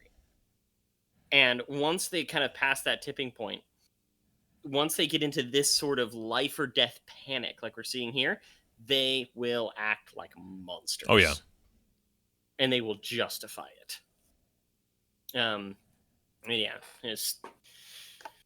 I know that you've got a 38 there, buddy, but that's a 9mm. There's no difference at that particular range. What's interesting though is that there is a. Sorry, I'm actually getting caught up in like this, and the speed at which this guy gets then taken down. There is an interesting I don't know. I guess the cultural difference. I remember Hmm. I love that this diner is empty, except for like Yeah, I mean, yeah there's a couple people there, but yeah that's true it's not like operating. yeah Also, that gun that he had, that's a Sig Sauer P226, yeah which is actually my sidearm. yeah yeah it's a pretty common one. Sidearm. The That's my primary gun. yeah sorry I Except that totally got mine's for distracted. California legal 2022. You'll need 10 round magazine. All right, but I was gonna say I know I remember I was really fascinated by some stories. I mean, how many years ago it is now? The big nuclear power plant meltdown in Japan a couple years ago. Fukushima. Yeah, and the pictures and videos that came out of just the difference in how the Japanese culture like handled a big national emergency. That it was like there wasn't any rioting. It was very just the difference of culture. And not that any culture is immune from this type of a scenario, but Individualism versus collectivism Yeah. in a society is a huge thing worth talking about. oh yeah, and so a part of what we're describing is definitely more of a Western, very yeah. There's some of the worst parts of what makes America unique would make this scenario Yeah. awful, Mhm. and not that that's unique to just America, but yeah. Anyways, it's always terrifying to me just to see how just horrific human beings can become when we are and there's been lots of movies I know that have The Train on Fire. That's right, I forgot about that. Oh yeah, the train on fire. I remember somebody like laughing at this and thinking that it was a really funny scene. And now that I'm all grown up, I'm like, I do love that the the like crossing guard still worked, to like put the thing down and and the bell came on. I mean, good for them. It still worked, I guess. But just just you would hope that we could rise, but we just don't. We become very very selfish and very. But the thing is, you would have pockets where things were kind of okay, and you would have pockets where things just completely fall apart. Quite a range. This whole ferry sequence, though, this is another one of the really oppressive effect sequences, right? Again, a real mixture of practical and CG here. yeah, it is. But I mean, this is where they say like, oh yeah, this is our reference to the Thunderchild scene from the original novel. Bullshit. No, it's not. No, it's not. For those of you who might not remember from last week's, I'm really bitter because there's this scene in the original novel that's so cool about a tramp steamer called or not a tramp steamer, but a steam-powered ship called the Thunderchild in the Thames outside London. And it takes down 2 tripods and dies, injuring a third. And it's epic. Like, this thing is on a suicide mission to stop these tripods in order to protect people fleeing across a bridge. And it's so cool. And the way that it's described in the novel is so intense. And there hasn't been a proper Thunderchild sequence in any of these major War of the Worlds movies. And it's stupid. And I want my Thunderchild scene. Yeah. This, though, oh, man, I do think that this is a super effective sequence as far as just the reveal of the trees, the birds. I mean, Yeah. This builds tension for real. I mean, it's just, Yeah. This zoom out scene is just Oh. like, just that, yep, there it that is. They're silhouette super big. and that, Yeah. the horn. Oh, And everybody knows what that shot. means. I feel like that could be like desktop wallpaper right there. Yeah. Yeah. The ferry with the tripod up on the hill. Hmm. There's a couple scenes like that in this movie. That's one of the better ones for sure. But I remember that scene right there, where it's just like, obviously the focus is on the crowd rushing and like this little small town and the lights there. But then there's just that tripod in the back. Um, God, being those soldiers would suck. Yeah. You're just like, you got to stop them. Well, I mean, yeah, I mean, and there's 2 tripods. Yeah, I mean, because it would be one of those things that the ferry would sink if it got overloaded, obviously. But Yeah. there's 3 tripods. Yeah. This is one of those things where if you were actually in this situation, I don't know what I would do because my brain right now watching it says, "Oh, I wouldn't go to the ferry. That's what everybody's going to go towards. They're all panicking." But it's just like go to the side, try and There, escape we another are. way. I mean, human beings really are herd creatures, though. I mean, as much as we like to really think of ourselves as highly individualistic, thinking for ourselves, in the right scenario, people really do get herd mentality going. Mm-hmm. Yeah. Yeah. And then But this actress, I feel like I've seen her in things. Who plays the kind of the friend, yeah, but I do like that he meets Cheryl. up with somebody he knows. It gives it just a little bit of connection. It's nothing Yeah. huge, but it works.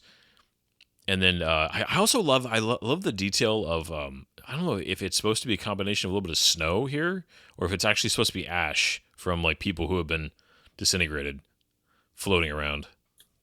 Yeah. What do you think? About that? That's terrifying. I didn't even think about that. I always assumed it was snow, but maybe Oh man, did they got around? Yeah. Cheryl. I was trying to find the actress, but I can't find Cheryl in the cast list. These guys yeah, I get it, hanging on.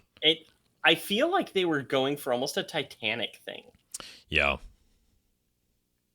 Yeah. Oh man. Well, I kind of get caught up, but you also I'm sorry. I'm actually like bad podcasting moment, because I'm getting caught up in this scene. Like this is a sequence that is. This is also, I think, the difference of what did we watch recently? We were talking about there's no tension in something really dramatic. Oh, the water on the crowd. That was in X-Men 3 with the death of Professor X. Yeah, you're right. Yeah, so there is tension happening here. Like I'm actually, yeah, because he's doing a good job of balancing the and you actually give the son, he attempts to be heroic here, which I appreciate. He's like he's demonstrating that he is somebody who is trying to take action, like trying to do something, right? He's living up to the character, like because when he says he wants to strike back and all this stuff, you're just like, this is a kid who's just talking shit out of emotion. But in this scene, you actually see that it's like, no, this is somebody who really does want to do something, and he's going to do it however he can, which is great. That's really good, show don't tell, and having it pan over to what's his Tom Cruise's face as he's looking on, kind of like with pride. Yeah, it's a good moment, and then they go to this. And it's the tripod that's underwater, and it's terrifying. Yeah, and your stomach just sinks. Oh man, the lighting here, like both through the ferry and then the light, like under like its hood, the water. Man, dang, ILM with the speed that they had to make this thing with. Yeah, this is really impressive. Yeah, it's like, there's some lighting quirks and blah blah blah, but it is oversaturated in a way. But it also fits the. It looks like it belongs in the rest of the film. I mean, whether you like those choices or not, it is fairly consistent.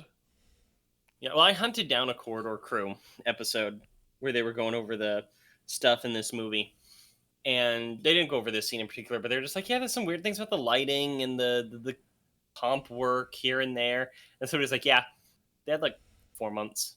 They're like, this is a masterpiece. Yeah, I mean, I usually you would have a year minimum for a movie like this, just for post work.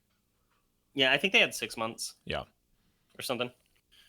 But yeah, definitely Titanic. And this vibes. is our here first. We start to see the. I was going to say we get our first actually pulling people out, which the abductions. Yeah, which I mean, again, that's going to something that was in the novel, but not in the original film. Yeah. This would be terrifying. I mean, as soon as you realized this is happening, how much would this add to just like this is already a awful situation? But when you realize, oh no, they don't just want to kill us all. Water, so nobody could smell me shit my pants. Yeah. Yeah, I remember this scene because it has soundstage feel. Like they're really trying not to, Yeah. but this has soundstage feel. Yeah, I think it's because they went with a dense fog, so you're not seeing any kind of in the distance. It does definitely have a little bit of that. Just they're way in a that the big moss building right clings to the now. ground, Yeah, and then it goes over to this. This scene is terrifying. Like they're picking people out of the water. You're seeing them going through the town on the other side, but then they turn and they look over on their side of the river, and you see these people. They're running up. They're trapped, and just the dust. Like, damn. yeah, And then, but then like this profile shot, man. and then there's that tripod that's really close, so close it's hitting the hillside. Like this is tension. And that And you it's not you even are music in the middle of it all. I mean, it's just Mhm. yeah, And you're seeing like the impotent rage on his face, and this was creepy. Those of you who don't know, this is the scene in which they're running through a forest and clothing just starts wafting down. And you understand that each one of those comes from somebody who was dusted and it's been caught on the wind, and it's just raining down on them. Almost like bodies are falling from the sky. yeah. It's and the music here just has this really kind of somber, eerie, tone to Almost it. Schindler's Listy. Yeah, a little bit. Mm-hmm. Because there's such a heaviness and a hopelessness to this, and then we transition to this scene coming up, which is one of my major complaints is that they do pull the Robbie here and this whole hill scene. I think the lighting is kind of cool, and this given what they've been showing, his actions here aren't completely out of character as been presented, but the fact that he pops back up at the end, Yeah. I kind of hate that. Did you watch the Oliver Harper breakdown of this movie? I did not. I didn't even know he did one. He did one, and I watched through that. He has this one thing. He's just like having this moment, the culmination of character. It actually works quite well if you're paying close attention to what's been going on with the character of Robbie. You so wish you could see what's on the other side of the hill. Blah blah blah. It's just like, I just wish production had the balls for them to have just killed him. Yeah, no, he should have died. Like, it also would have been for Tom Cruise's character if they had made this more of a, I don't know, yeah. Yeah, But and this is. up here? What do you think of the idea of not really showing you? You just let your imagination fill in what's happening. So that's a Spielberg thing that he likes. Oh, yeah. Okay, he learned that lesson with Jaws. He's always done it well. He did it really well with Close Encounters and a number of other things. I get it, but I want big alien battles. Yeah. So as a film, as a budget saver, I get it. But damn it. Also, too, if wanna if the tripods are this close, Mhm. how are they, like, electronics working? How are the helicopters functioning? Right, that kind of thing. I don't know. Maybe they figured out the issues and they're able to overcome it. Yeah. We're not idiots. Often. But again, the music here, I do think that the lighting really is interesting in this scene. Just the Mhm. oh, It's colorful. There's like reds and pinks and Yeah. blues and purples. it doesn't go with that. Everything is just gray. Yeah. Now this though too, where she is this person who's trying to be helpful is Yeah. and at the same time this is and a good little.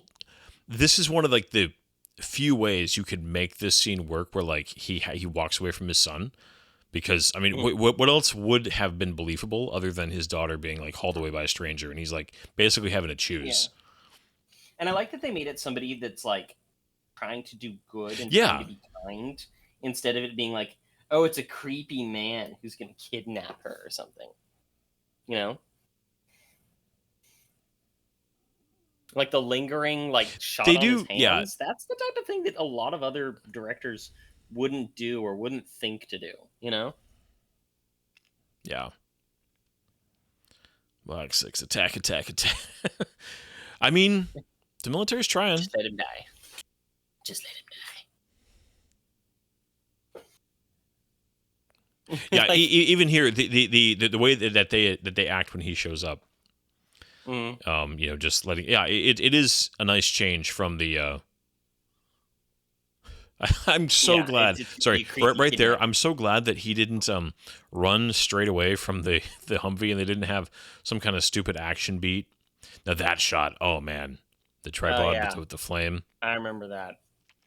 the good shot. Like, that's terror. I love these tripods so much. I've seen a few things. That was the okay. So where, so like, right people here go, is the "Ooh." first reveal of the shields, right? I think that's the first time. Not the first. There was one earlier where it showed something hitting the shield, but that's like the most obvious. Okay, Now, but this they, is the most contrived part to me, but I don't mind it. Where they're just going to It's- go into this basement. yeah. I mean, I think because they need them to. yeah. I think there was a deleted scene. Yeah, but to say the way they get down here, like just the quick little, this guy was standing waiting for just them, and then he closes it when there's tons of other people. Like the setup for the scene is contrived. The scene itself and how it breaks down. Tim Robbins is a great actor. Doing a version of this scene from the book, I do like everything that happens kind of down here. It was just the way it was set up, which is a little bit like, all right, you just wanted the scene to happen. You couldn't figure out a more organic way to make it start, essentially. Yeah. Tim Robbins, his character's name in this is Ogilvy, and he's like a combination of a couple of different characters from the book.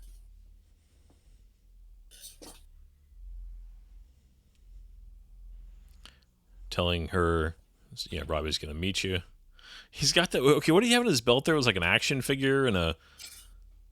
What was it? He's sharpening a shovel, which you know. Okay, I mean that's a World War I trenching tactic for sure. Technique. Yeah, World War Z also. Yeah.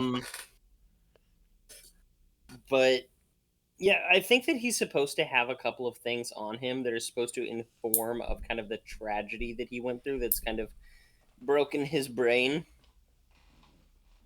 Yeah. She got the. Oh gosh. One of the things that they were talking about with the costume design specifically for her is that she has this purse, this unicorn purse that she has with her through the whole movie. That's supposed to be kind of like one of those symbols of childhood innocence. And it's it's like always wrapped around her like armor. And I've been trying to like keep an eye on it, but I keep forgetting. Okay, I like this scene too. I really again I can't, you know, we've talked about this before with other films. Well, in Minority Report with him being a dad and just that connects, you know, in a way. Just the idea here that he's feeling like she's asking for specific, like asks him, you know, can he sing her a song, and he's like, I don't know that song, right? I you know, he's like the feeling of I can't give her something. Like there's I think that this is also Tom Cruise's acting well in the scene. There's and then I mean you get this little bit of, you know, this moment here. I do empathize a lot. I feel a lot in the scene where he's trying. He just, you know, he thinks his son just died. He wants so bad. This is where I feel like you actually do empathize with him. Like you want to. He wants to be a good dad. He genuinely does, and I feel like it comes across in this scene. This is probably to me one of the best dad scenes he has in this whole movie. Yeah, I agree with that. And it's one of the scenes where she's the least annoying. Yeah, she's just lying there, nicely. Yeah. So I'm glad they got something. I don't know. Sorry, I do. I mean, a lot of people I do think of Shawshank Redemption, obviously with Tim Robbins, but he does intense really well. I don't know. There's something about his eyes that really he sells the I'm not quite well adjusted. He sells that well in his face as an actor.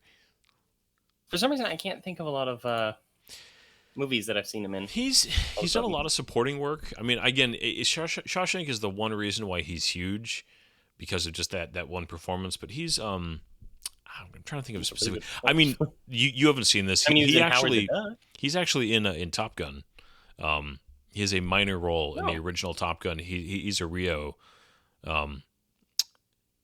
He's in the opening and ending of the film. He's actually in the back seat with Tom Cruise. So this was a little bit of they reunited in this movie, because they had a couple scenes in the F-14 together back in '85. Well, as you know, I've never seen it. I know. Yeah, his call sign was Merlin. Merlin. Yep. He could play Merlin. Yeah, I'm looking through his filmography, and there's just not a lot that I've seen that has him in it. I mean, he's a working actor for sure. But yeah, if it wasn't for Shawshank, I don't think most people would know who he was, outside of like a very select number of film buffs who liked his kind of movies. Yeah. And I mean, I don't think he would have gotten this role. I wonder what other kind of, like you were saying before, I don't know if we were on air, but like if other actors who could play this role of Tom Cruise in this movie, because Tom Cruise is almost a distraction from this movie, where it should have this movie wouldn't have been made without Tom Cruise, but he should not have been the main actor for it. Yeah, it should have been somebody else, and somebody like Tim Robbins could have been. Yeah, somebody who can play an everyman, who can just be somebody who can be both heroic in moments and also not villainous, but like almost pathetic in moments, right? Who can have the best and the worst qualities of a person as they're navigating a scenario like this. Because Tom Cruise, he does a good acting job in this, but he's established himself both in his professional life and personal life as such a specific person that you can't imagine him as anybody other than Tom Cruise. He's not Ray Farrier, he's Tom Cruise. Yeah. And that's Absolutely. all you're going to see when you're looking at him. And I'm not seeing an everyman, I'm seeing Tom Cruise. No, and even in scenes that I think that he's really good in, I'm still in my mind, I'm associating, oh, Tom Cruise is doing a really good job acting here. Like, I'm not seeing a character. Exactly. I'm seeing, oh, yeah, see, and again, because I will defend Tom Cruise as not just being able to do action. I think he is a good actor, given the right circumstances, the right direction. But it still just is Tom Cruise acting. He doesn't ever cease to be Tom Cruise and becomes the character. The only time that I've ever gotten lost and been like, oh my gosh, I forgot that I'm watching Tom Cruise, was in Tropic Thunder. Oh, He's gosh. playing Yes. Les Grossman. Well, I mean, there were quite a few people that didn't even realize it was him. Right? I will massacre you. It's so good. Oh, Tropic Thunder. I showed that movie to my wife, and she hated it so much. Now, okay, She was here like, we "Oh, no, kind of man, get the introduction to the idea of their, because I mean, when this scene kind of wraps up, that's where we get the red stuff on the ground, right, and kind of the they're trying to get into the and again, it's been a while since I got to that part of the book where I didn't get that far in it this week. I was trying to get through before this podcast. I did not succeed. Where they basically are eating, like they need human blood, essentially. Mm-hmm. Yeah, and they kind of And try they were to. gonna do very similar for this one. Yeah. But they actually deleted it. Deleted the scene. The moment you realize you are trapped with a crazy person in a cellar and he's got a shotgun. And there's the first appearance of the red weed. Yep. Which that comes right out of the book. So what they were going to establish here is that they needed the red weed in order to reproduce. And that they're actually creating a nursery. The red weed is grown out of human blood. And they were seeding the red weed with that previous scene of them digging in the ground, which they did in the book. In the book, it's mentioned only like twice, but they had what they called digging machines or trenching machines. And the Martians were digging deep into the earth for some reason, and they were planting this red weed. And it's that they needed it to feed, and they needed human beings, and they needed to extract their blood, and they were like putting it into their own bodies, and because they like couldn't make their own or something like that. And H.G. Wells supposedly had a whole bunch of notes on why that was, and this is some conflicting stuff. People saying, "Oh no, it was supposed to be this, but it was actually this." But it was always supposed to be that they needed human beings to eat. Well, in this one, they were going to make it so that they needed human beings in order to reproduce, and they were going to have a scene where Tom Cruise is outside among the red weed and everything like that, which we'll see here in a bit, and he actually stomps a baby to death. Not like a human baby, but an alien baby. And production went, I don't think we want that in our movie. Yeah. And so they decided not to include it. Shockingly enough. I mean, this is another scene though too where I think like this is an improvement over the the original 1953 scene where you have the, and this I do like this. I think this is effective. This is I think this it is looks straight good. up a remake of the scene, Yeah. essentially from the 1953 movie. There was the scene where the narrator of the book was trapped and there was a tentacle that was searching around, but it wasn't anything technological. It was just feeling, and they Yeah. had to avoid it. So this whole thing with it being an eye and it's searching and it has lights in this basement is a complete fabrication of the 50s movie that Spielberg is essentially remaking in this scene. This is Because, like I said also, a few times, by the way, this is also very much the raptor scene from Jurassic Park. yeah. Oh my There's gosh, I didn't even think there's about it some that way. real parallels between how Spielberg structured that sequence in Jurassic Park and this. You are correct. I mean, I don't mind I because never put that together. I mean, if you replace this with a raptor and a kitchen, right? Yeah. I love this whole thing though of like the struggle that they get into. Um but also okay, like him and the axe like fighting over it. I like this idea of they're essentially showing the different phases of invasion. You had them doing like essentially herding. That's what they were doing with killing people. They weren't just abducting them. They needed to destabilize the society. So they just start killing the extras in order to herd them and destabilize their militaries and everything and create chaos. Once you take the chaos, then you start collecting people. And when you collect the people, then they start digging and draining people and doing the red weed. And now they're hunting people. And yeah, so it's just like there is a progression. Yeah. Well, and it makes sense too because again, you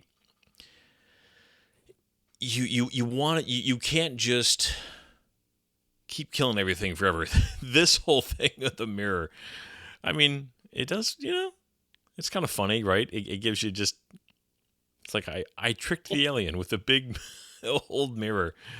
I like the design of this head a lot. I think it just looks cool. It's It not does. overly blue light. I mean, there's some blue light around it, but I'm glad that they kept it more of an orange as the primary color. Hmm.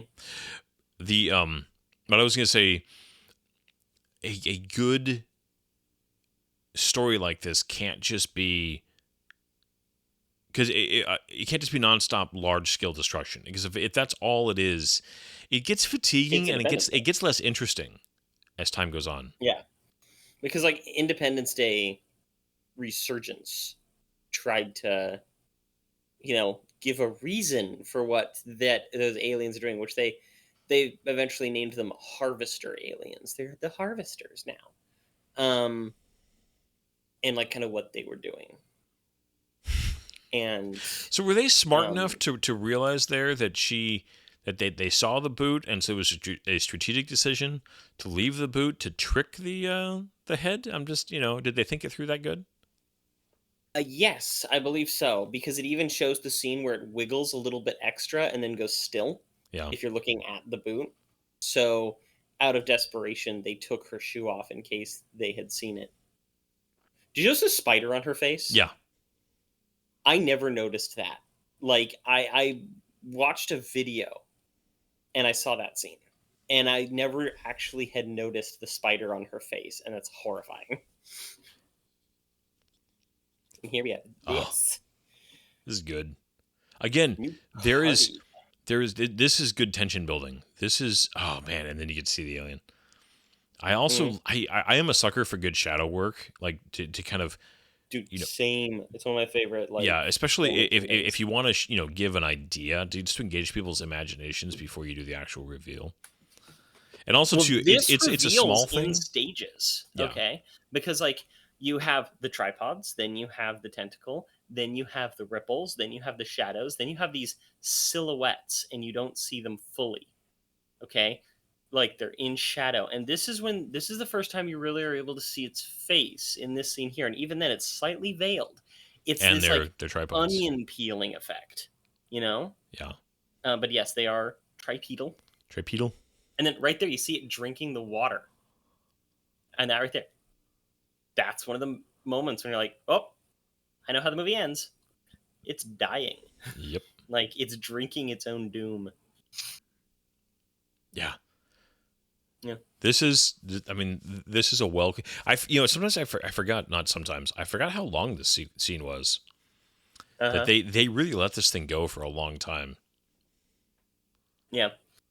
They wanted to design them so that they were, like, aquatic. But the animals that they based them on, because I watched this thing that had a biologist kind of breaking down what these type of aliens might come from. And with them needing to be that tall and being this kind of tripedal with the two underarms and everything like that, and they're built a little bit more like monkeys or baboons, they'd probably come from something forested. But the idea was that they were probably from some sort of aquatic world with lots of shallow water that they would need to be walking over, and that their eyes aren't as good, and they like they're used to way different things, including like different microorganisms and stuff. And it was all very kind of interesting, the way that designs are actually used. And one of the ideas was that they never invented the wheel, which why would a culture that lives underwater need to invent the wheel? I mean, I feel like I've It's immediately. a stretch. I'm just kind of parroting. Yeah. No, I feel like there's definitely plenty of uses for maybe not a traditional wheel like a bicycle wheel, but the idea of things that rotate. Now this though, Yeah. the tension of having to have this fight will not give away your position.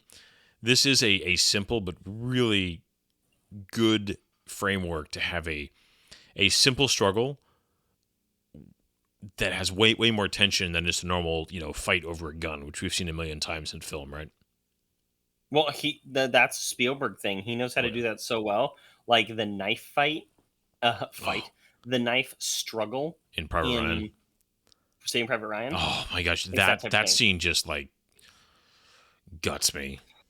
Yeah, and the guy. Yeah, it's so like, oh, it's Visceral. so disturbing. And inexorable. And some other word. I don't think we're on the same I don't page. think we're on the same page.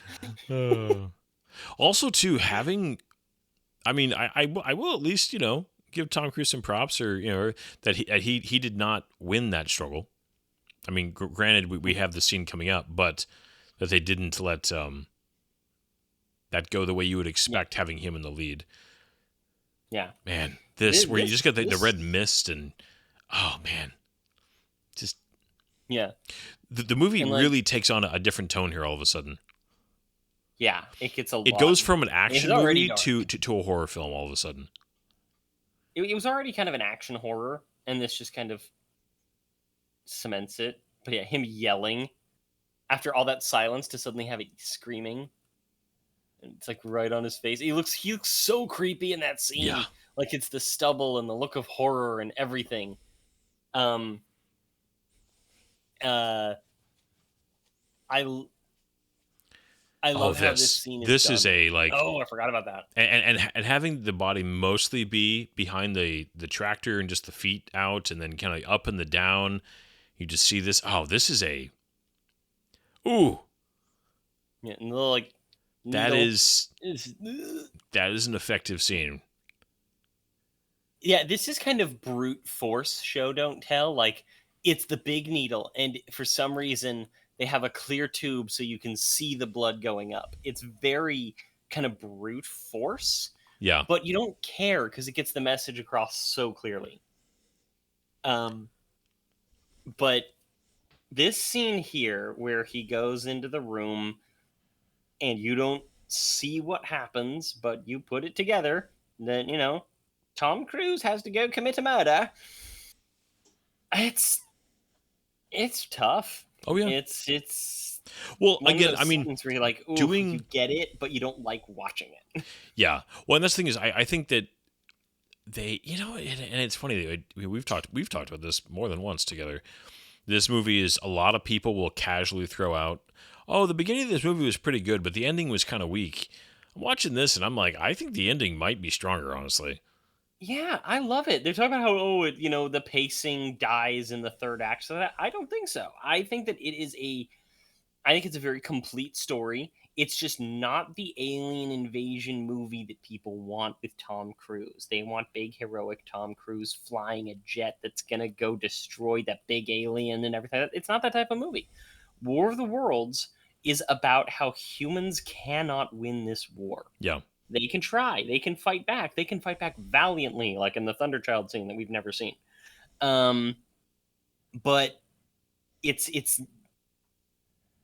you have to get to a point in a War of the Worlds story where you realize we will never win this on our own. Everything is terrible. Yeah. This is just about It's gonna be surviving a as long as you can. slow, painful, horrible death. Yeah. And then you are rescued by God. Yeah. And just, the idea that this is not about winning. This is just simply about surviving. That's all this is. Exactly. So I don't know. I think it's great. In fact, I like it. Okay, as it more as it that goes on. framing. I mean, it's the classic silhouette in the door, right? Yeah, And you can like, vaguely see Tom Cruise's lifted shoes. but that shot of Tim Robbins digging and then pausing and Tom Cruise in the back when he walks. I mean, that's just again, Spielberg is still Spielberg. He knows how to. I mean, again, his own highs are so high that he's kind of unfair to himself in a way. But he knows how to pace a film. He knows how to put together sequences that look good. And even despite the fact that visually this isn't even close to my favorite Spielberg film, there are moments that are truly amazing to look at. We've already seen many of them. But even here, like all of a sudden the lighting gets weird. It's like all soft and glowy. Like when it was coming through the door and hitting the water, it like felt weird. Oh. I like the John Williams score kick in. Like that's really identifiable with the drums and everything. Yeah. And here, just I mean, with the one time where she's not annoying, right? Yeah. She's just she knows something bad just happened. Yeah, the idea that, I mean, not that she knows exactly, but that she is having to comfort her dad who just had to go kill somebody to help keep her safe. Yeah. That's a yeah. Some real you emotional just have a beats. moment of peace. Yeah.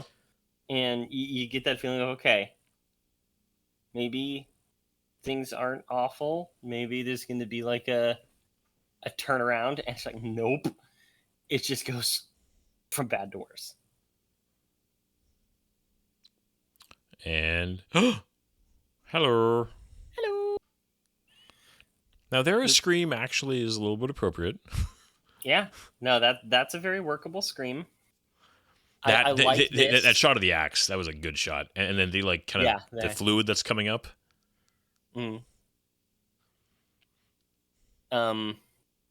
I remember the compositing there isn't the best, but I like that because in the 1953, it it had him cut off the head, right? That was actually like an important part. So anybody who's like a fan of that movie watching this is going, "Oh, look, he cut off that again." But this sequence, Oh man, I this is I actually always loved that scene where he grabs the door and he tries to turn the handle, but it's not one of those door handles. It's one of the slide door handles. I don't know why, but that little detail always was always interesting. yeah. Now, this is obviously a soundstage, but this is, I don't know, whoever did the set dressing here, I think did a good job. Yeah. But there's something that's not right about the lighting to make Yeah. you feel like you're outside. Well, it doesn't feel I like, remember yeah, it doesn't feel natural. I mean, that's and it is very hard. You can tell he's inside. You can tell there's not a natural sky over him. there's this one particular sequence in the movie, the Mission Impossible Dead Reckoning. At the time known as Dead Reckoning Part 1. That is just not, like, you can tell it's in a sound stage in the worst way. And it was such a letdown of a scene.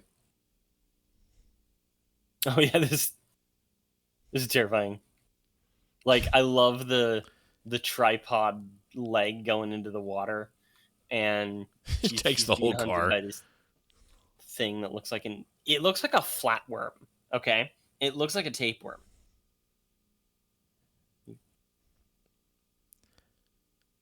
Oh, there you I go. swear No, that scream anywhere. I like the. That is a very I don't know. through the It's a little. I mean, this is where I do find some of these a little bit staged, even though it is a very effective shot of a little girl standing there in front of a machine like that. A terrifying machine. I mean, that's kind of a classic, I don't know, horror film shot or some kind of a creature shot. But it does seem a little overly staged in a way. Does that make sense? Yeah. So one of the things about this movie that I find very interesting is that, with the exception of only one or two scenes, you never see anything that Tom Cruise's character doesn't see. That's something I was going to bring up later, but I didn't. I forgot about it. And because I remember it really stands out at this scene where you see her get picked up. You don't see her go into the baskets because Tom Cruise doesn't know about the baskets yet. We only know what Tom Cruise knows, which is a really cool way of filming. But it's also just like not, great. I like that scene though. That's a good scene. It's just like, oh, hello. Yeah. How are you, sir? I can't unsee that it looks like a flatworm, and all I'm seeing is them with like a big tapeworm. Yeah. And then the basket. It puts Tom Cruise in the basket. Although you're looking at this and you're like, you could fit through that. Sure, but you'd fall 100 feet. That is true, I guess. That would suck then. Maybe when it was kneeling down to go inspect Tom Cruise, somebody would have been like, "Excuse me, what?" Yeah, get out of here. Oh, gosh. Thanks, buddy. This is another, and again, I don't know how you wouldn't do it like this, but this just feels, like something on a stage, right? Ugh. Yeah, but I'm fine with it. Yeah. Oh, that's right. I forgot about the bloody sphincter of death. Yeah, oh, this would, man. This guy. Oh, this poor guy. Oh, it's just like because they band together to help him later. Which is actually a human instinct thing and is actually very well done for what it is. But they're just like, "Hi, dude." Yeah. I'm immediately thinking of Sam Rockwell in Galaxy Quest. That's not right. That's not right. No, it's a very uncomfortable image. Yes. The girl in catatonia is, in a catatonic state, is a good shot because you've already established she has such insane anxiety problems that now this is just like, well, she's out of the picture. Oh. Help me, Tom Cruise. I'm gonna sneeze. Bless you. Oh, I got the Yeah. grenades. I mean, we did this in Edge of Tomorrow, right? Yeah, I suppose so. We got the bandolier of grenades. I like bandoliers of grenades, dude. They're cool, Oh, he's being sucked up the orifice. right? But this whole thing of where you decide to have one person who's going to resist, people will help, and he saw yeah. the grenades, so he knows that there's something to this. So it's not just an out of nowhere thing where they just let the other guy die, when that's kind of what it looks like. Yep, there you go. Everybody knows what the grenade pins are, and 3 to 5 okay. seconds. Do you feel like there's a tiny bit of the AT-AT from Empire, with the grenade being thrown up into it? Tiny bit of homage. Maybe. I never thought of it that way. Oh, that somebody just got skewered through that branch. Oh yeah. But yeah, I really like this scene. It's nothing like anything in the book, but it's like necessary for American audiences to have this scene where you get to see the characters have a moment where they fight back, and you see you give them a victory. Yeah. And I just think that it's a really important scene to have, even though some people online who are talking about this movie were really mad that this scene exists. And I'm like, no, this is a scene that needed to exist, or else the movie would just kind of be too much. Yeah, I think that you needed. Nothing worth rooting for. Yeah, I think that you needed. I honestly, when the army going over the hill scene, I think that scene would have been better if they had somehow had them taking down one tripod and like feeling like like having a Thunderchild type scene, right? Where you had. I was gonna say that's called a the small victory. Thunderchild scene. Yeah. Like where you have a moment where you see that it's an actual war, and that there's weaknesses, and you can actually fight these things versus just an unwinnable dour extermination. Because this is the scene where everything turns around. That was essentially the tension climax of the entire movie was them in the basket. Yeah, the movie's basically over now. Like we're just in wrap up mode now. I mean, you don't know it at this point if you watch the movie for the first time, but we have one last little thing here where Tom Cruise gets to have the moment of like yelling at the soldiers, and then we find the parents and we're done.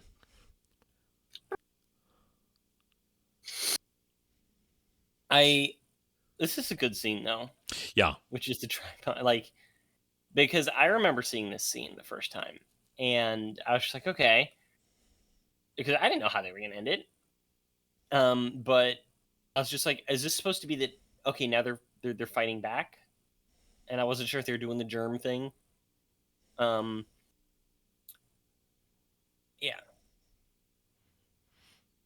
I do like that the soldier actually gave him an answer. Yeah. Well, because I mean that reminds me of a lot of soldiers. That reminds me of cops. Like I remember when my neighborhood had to get locked down once because when I was living in a worse part of town, and there were a bunch of cops. They're blocking off the intersections, and I'm like, I had to stop and pop my trunk because they had to look in it to see if I was giving a guy a ride in the trunk because a dangerous dude had tried to escape into our neighborhood. He had shot a cop during a traffic stop, like, just outside our neighborhood, and ran into it. And I'm just like, what's going on? And, I was expecting him to not say anything and just be like, continue on. Just like, what do you see in movies? They don't give you any information. He's like, yeah, dude shot a cop. He's running around this neighborhood somewhere. If you could text somebody, tell them to stay inside, don't let anybody inside, you can go. I do like the timing of the horn right there. It's like unintentional humor, but it's just... The birds are landing on it. I do love the birds would be like, hey, And I like this, okay? Because they have the thing. I wish that they'd have it like spit a little bit of like zappity zaps erratically, so it's still a threat. Yeah. There's I wonder if it was just time and or money, but there's the tripod. The only reason why it's a threat at all is because of the previous parts of the film. Like you're right. If they had been doing a little bit more, it would have been nice here.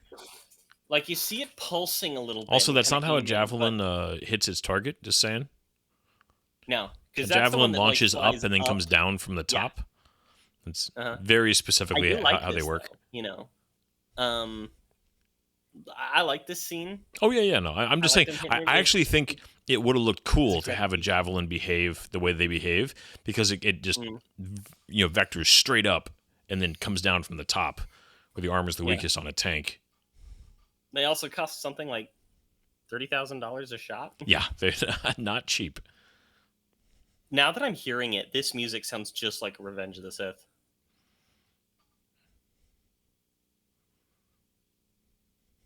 Yeah, that's the only scene where in the movie, or one of the only scenes in the movie where you're not seeing what Tom Cruise sees. And I genuinely wonder if it was like some sort of like studio note going, "Please give us something. Please give us a Yeah. little actiony beat." Yeah. Now, see, it would have been interesting to have a follow up to this film, where kind of like the aliens attack. I mean, like we've what we've learned from their wreckage, and they come again, and you have kind of a what Independence Day Resurgence tried to do so spectacularly But failed better. at. Oh, that fluid is Yeah. nasty. Right? And it's just like, is that blood? Is that Do they they swim just around open their in that? septic tank? Yeah, Yeah, I wonder what the orange fluid was supposed to be in the universe. just gross. And then I again, always like this to like look very up like the little classic. glyphs that they have written over everything. Yeah. But yeah, this scene is supposed to be very reminiscent of the Oh, yeah. the three-limbed arm. Yeah. Well, Well, this it's bugs also the shit out of me, very okay? much from the 1953 version. Yeah. With the hand. He lifts it. The worst soldier in the world. Clear. It's clearly not clear. It's still breathing. It's Yeah. not clear. Shoot it. Ah, so gooey, so Yeah. like milky. And again, here the saturation is so weird. Sorry, it's like the lighting in that scene just looks so odd. He's been doing that through the whole movie. Yeah. These townhouses are so expensive. Oh yeah. Um, But this is. I mean, I don't mind that they that she's alive and they found them. I just Mhm. I do because there's zero setup for the sun showing up here. It's annoying. I feel like it's just they thought it'd be too dark to kill him or something or whatever it is. It's just it bothers me. they needed happy endings, Brian. Oh, it's A happy right there. ending. The daughter got home to her mother. Yeah, but it gives resolution to the character development of him, like his son somehow doing. I don't know. I have no idea. I think they should kill him. There's our cameo, right? Aren't they? Yep, those are the two original actors, the main characters from the previous War of the Worlds that we watched last week. Gene Barry and Ann Robinson. They're playing the thing. I was watching somebody doing a review of this, just like and the moment I saw this scene, I'm like, oh, that's got to be a cameo because they're lingering on those grandparents for some reason. The camera's telling are you these should know who people? these people are. Yeah. Calls them They're the dad. protagonists of the last ones. Yeah. And Just then Tom it's a Cruise very being- like Tom Cruise hug there, just that. I know you don't want to touch me, but I'm gonna make you hug me. He just has that intense look on his face. Oh, yeah, you get that wide Then it'll shot have, like, of, yeah. and we're done again. It's a very abrupt. I think we get a little dialogue here at the end, right? Yeah, we get the closing Yeah, narration for more. that is Morgan is a Freeman. loose adaptation of a part from apart from the book. Breathed, I ate and drank, they would do, and they were undone, destroyed. That all man's weapons and devices had failed. In tiniest creatures that God in His wisdom placed upon the earth. I do, for a modern film. I love this. By the toll of 1 billion deaths, man has earned his immunity and his right to survive among his planet's infinite organisms. Like, by the toll of 1 billion deaths, man has earned his place upon the earth, I believe is the line from the book. But yeah, it's just it's a hardcore line. Yeah. Yeah. I do appreciate that in kind of a modern setting that they did still keep, that it was, God and his wisdom, because Mhm. I could definitely see the right, and I mean, Steven Spielberg is, famously, he's a, I wouldn't call him an overly religious person, but I'm fairly certain he's not an atheist. No, he is a non-practicing Jew Yeah. who holds some stuff still, which is really funny because H.G. Wells hated the Jews. Tom People, Cruise, man, bunch of War of the bastards. Worlds. I remember Caravan of Garbage really talking about the fonts. Just like, That's right. yeah, I mean, the the fonts in this mash one are font good. I really versus like the like fonts. here we've got the more. This is definitely it's very shiny. Mm, This is definitely an early 2000s font. I like it. I Yeah, like no, it looks good. It's kinda good. No, you know what? This is a movie Oh, that they're trying to autoplay the Ice Cube War of the Worlds. don't do it. Okay, should we tease that now? We already told them. No. But that I'm just making the call. If anybody's curious, come back next week because we are doing the 2025 War of the Worlds. We are going to do it live, as in neither one of us are going to watch it ahead of time. We have watched reviews. We do know about it, but you're going to get a very live reaction to the film as we watch it for the first time and record it. And It'll there's be a interesting. chance, we're not positive on it yet because we're still trying to work out the details, that we might be able to do it with us together in the same room instead of being, Would be- 1,000 miles apart. oh, that would be interesting. So we're gonna try and work that. Yeah. Going in, we're gonna be going in Ice Cube War of the World Virgins, and I we're going to hope it's as experience the bad as horror every of this review movie. says it is, because it'll be, I hope so. and it'll be an experience. But yeah, no, this is a movie that my opinion, between seeing this last year, researching it for this, watching it now, my opinion of this movie has grown in the last year substantially. Same. Yeah. Well, actually, no. I've always had Yeah, a really good. I've always had a really good opinion of this movie. They got momentarily hurt while I was researching it, going, maybe it's not as good as I remember. And then I rewatched it, I'm like, no, it's better than I remember. This movie, it's not like the best in the world. This movie rocks. Yeah.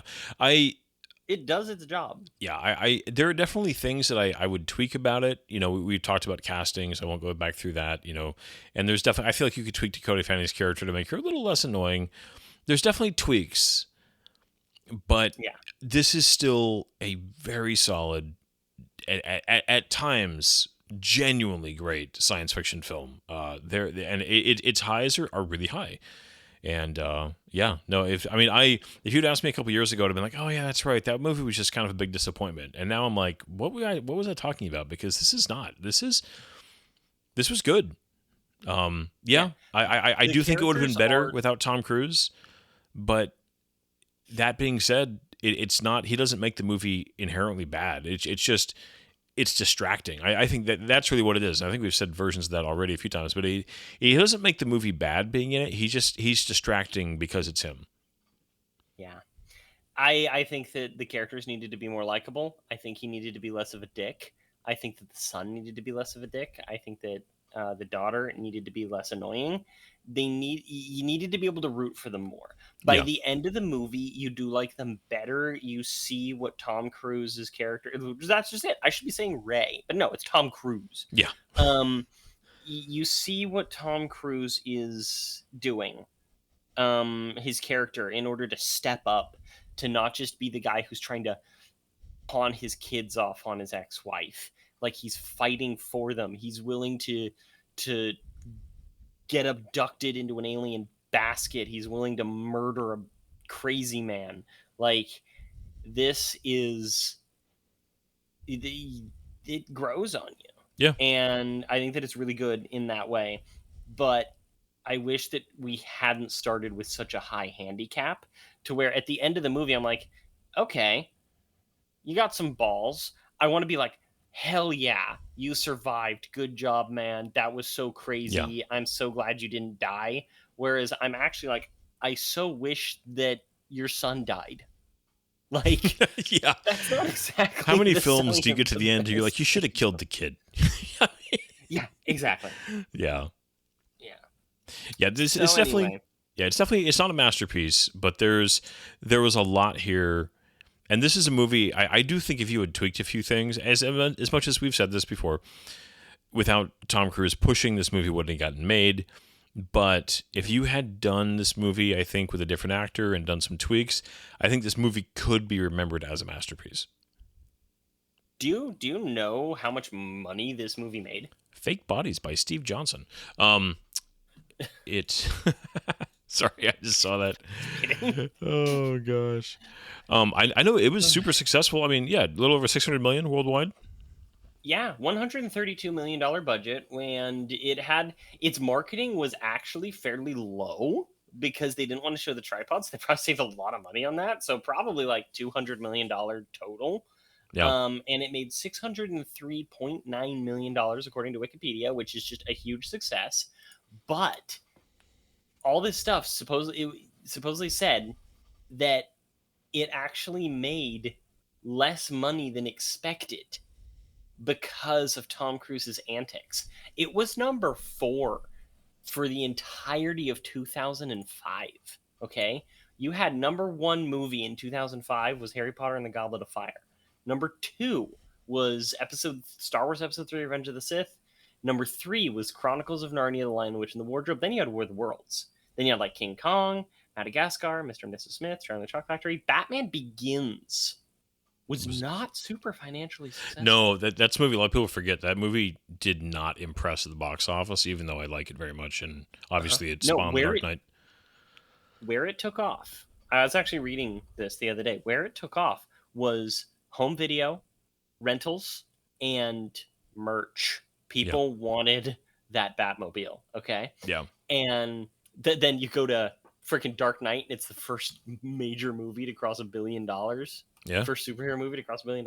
It's nuts. Yeah. But War of the Worlds came in 4th for the entire year of 2005, which was a pretty stacked year by itself. Yeah. And they were still like, it didn't actually make enough money. And to like, compared to what Steven Spielberg thought that it could. Because okay, really fast here. Also, the fact that it talks about just the times. The fact that this is $132 million is a budget, which is like you don't make. I mean, like when was the last Marvel movie that had a budget that small? I actually know that answer. So Minority Report was 2002, 3 years earlier. A budget of $102 million and only made $358 at the box office, which is interesting. That War of the Worlds made almost double what Minority Report did, and is considered a disappointment. The last one to have that low of a budget for an MCU release was Ant-Man and the Wasp, which actually has the lowest operating budget of any of them, including the original Iron Man. Yeah, like a movie like this being done.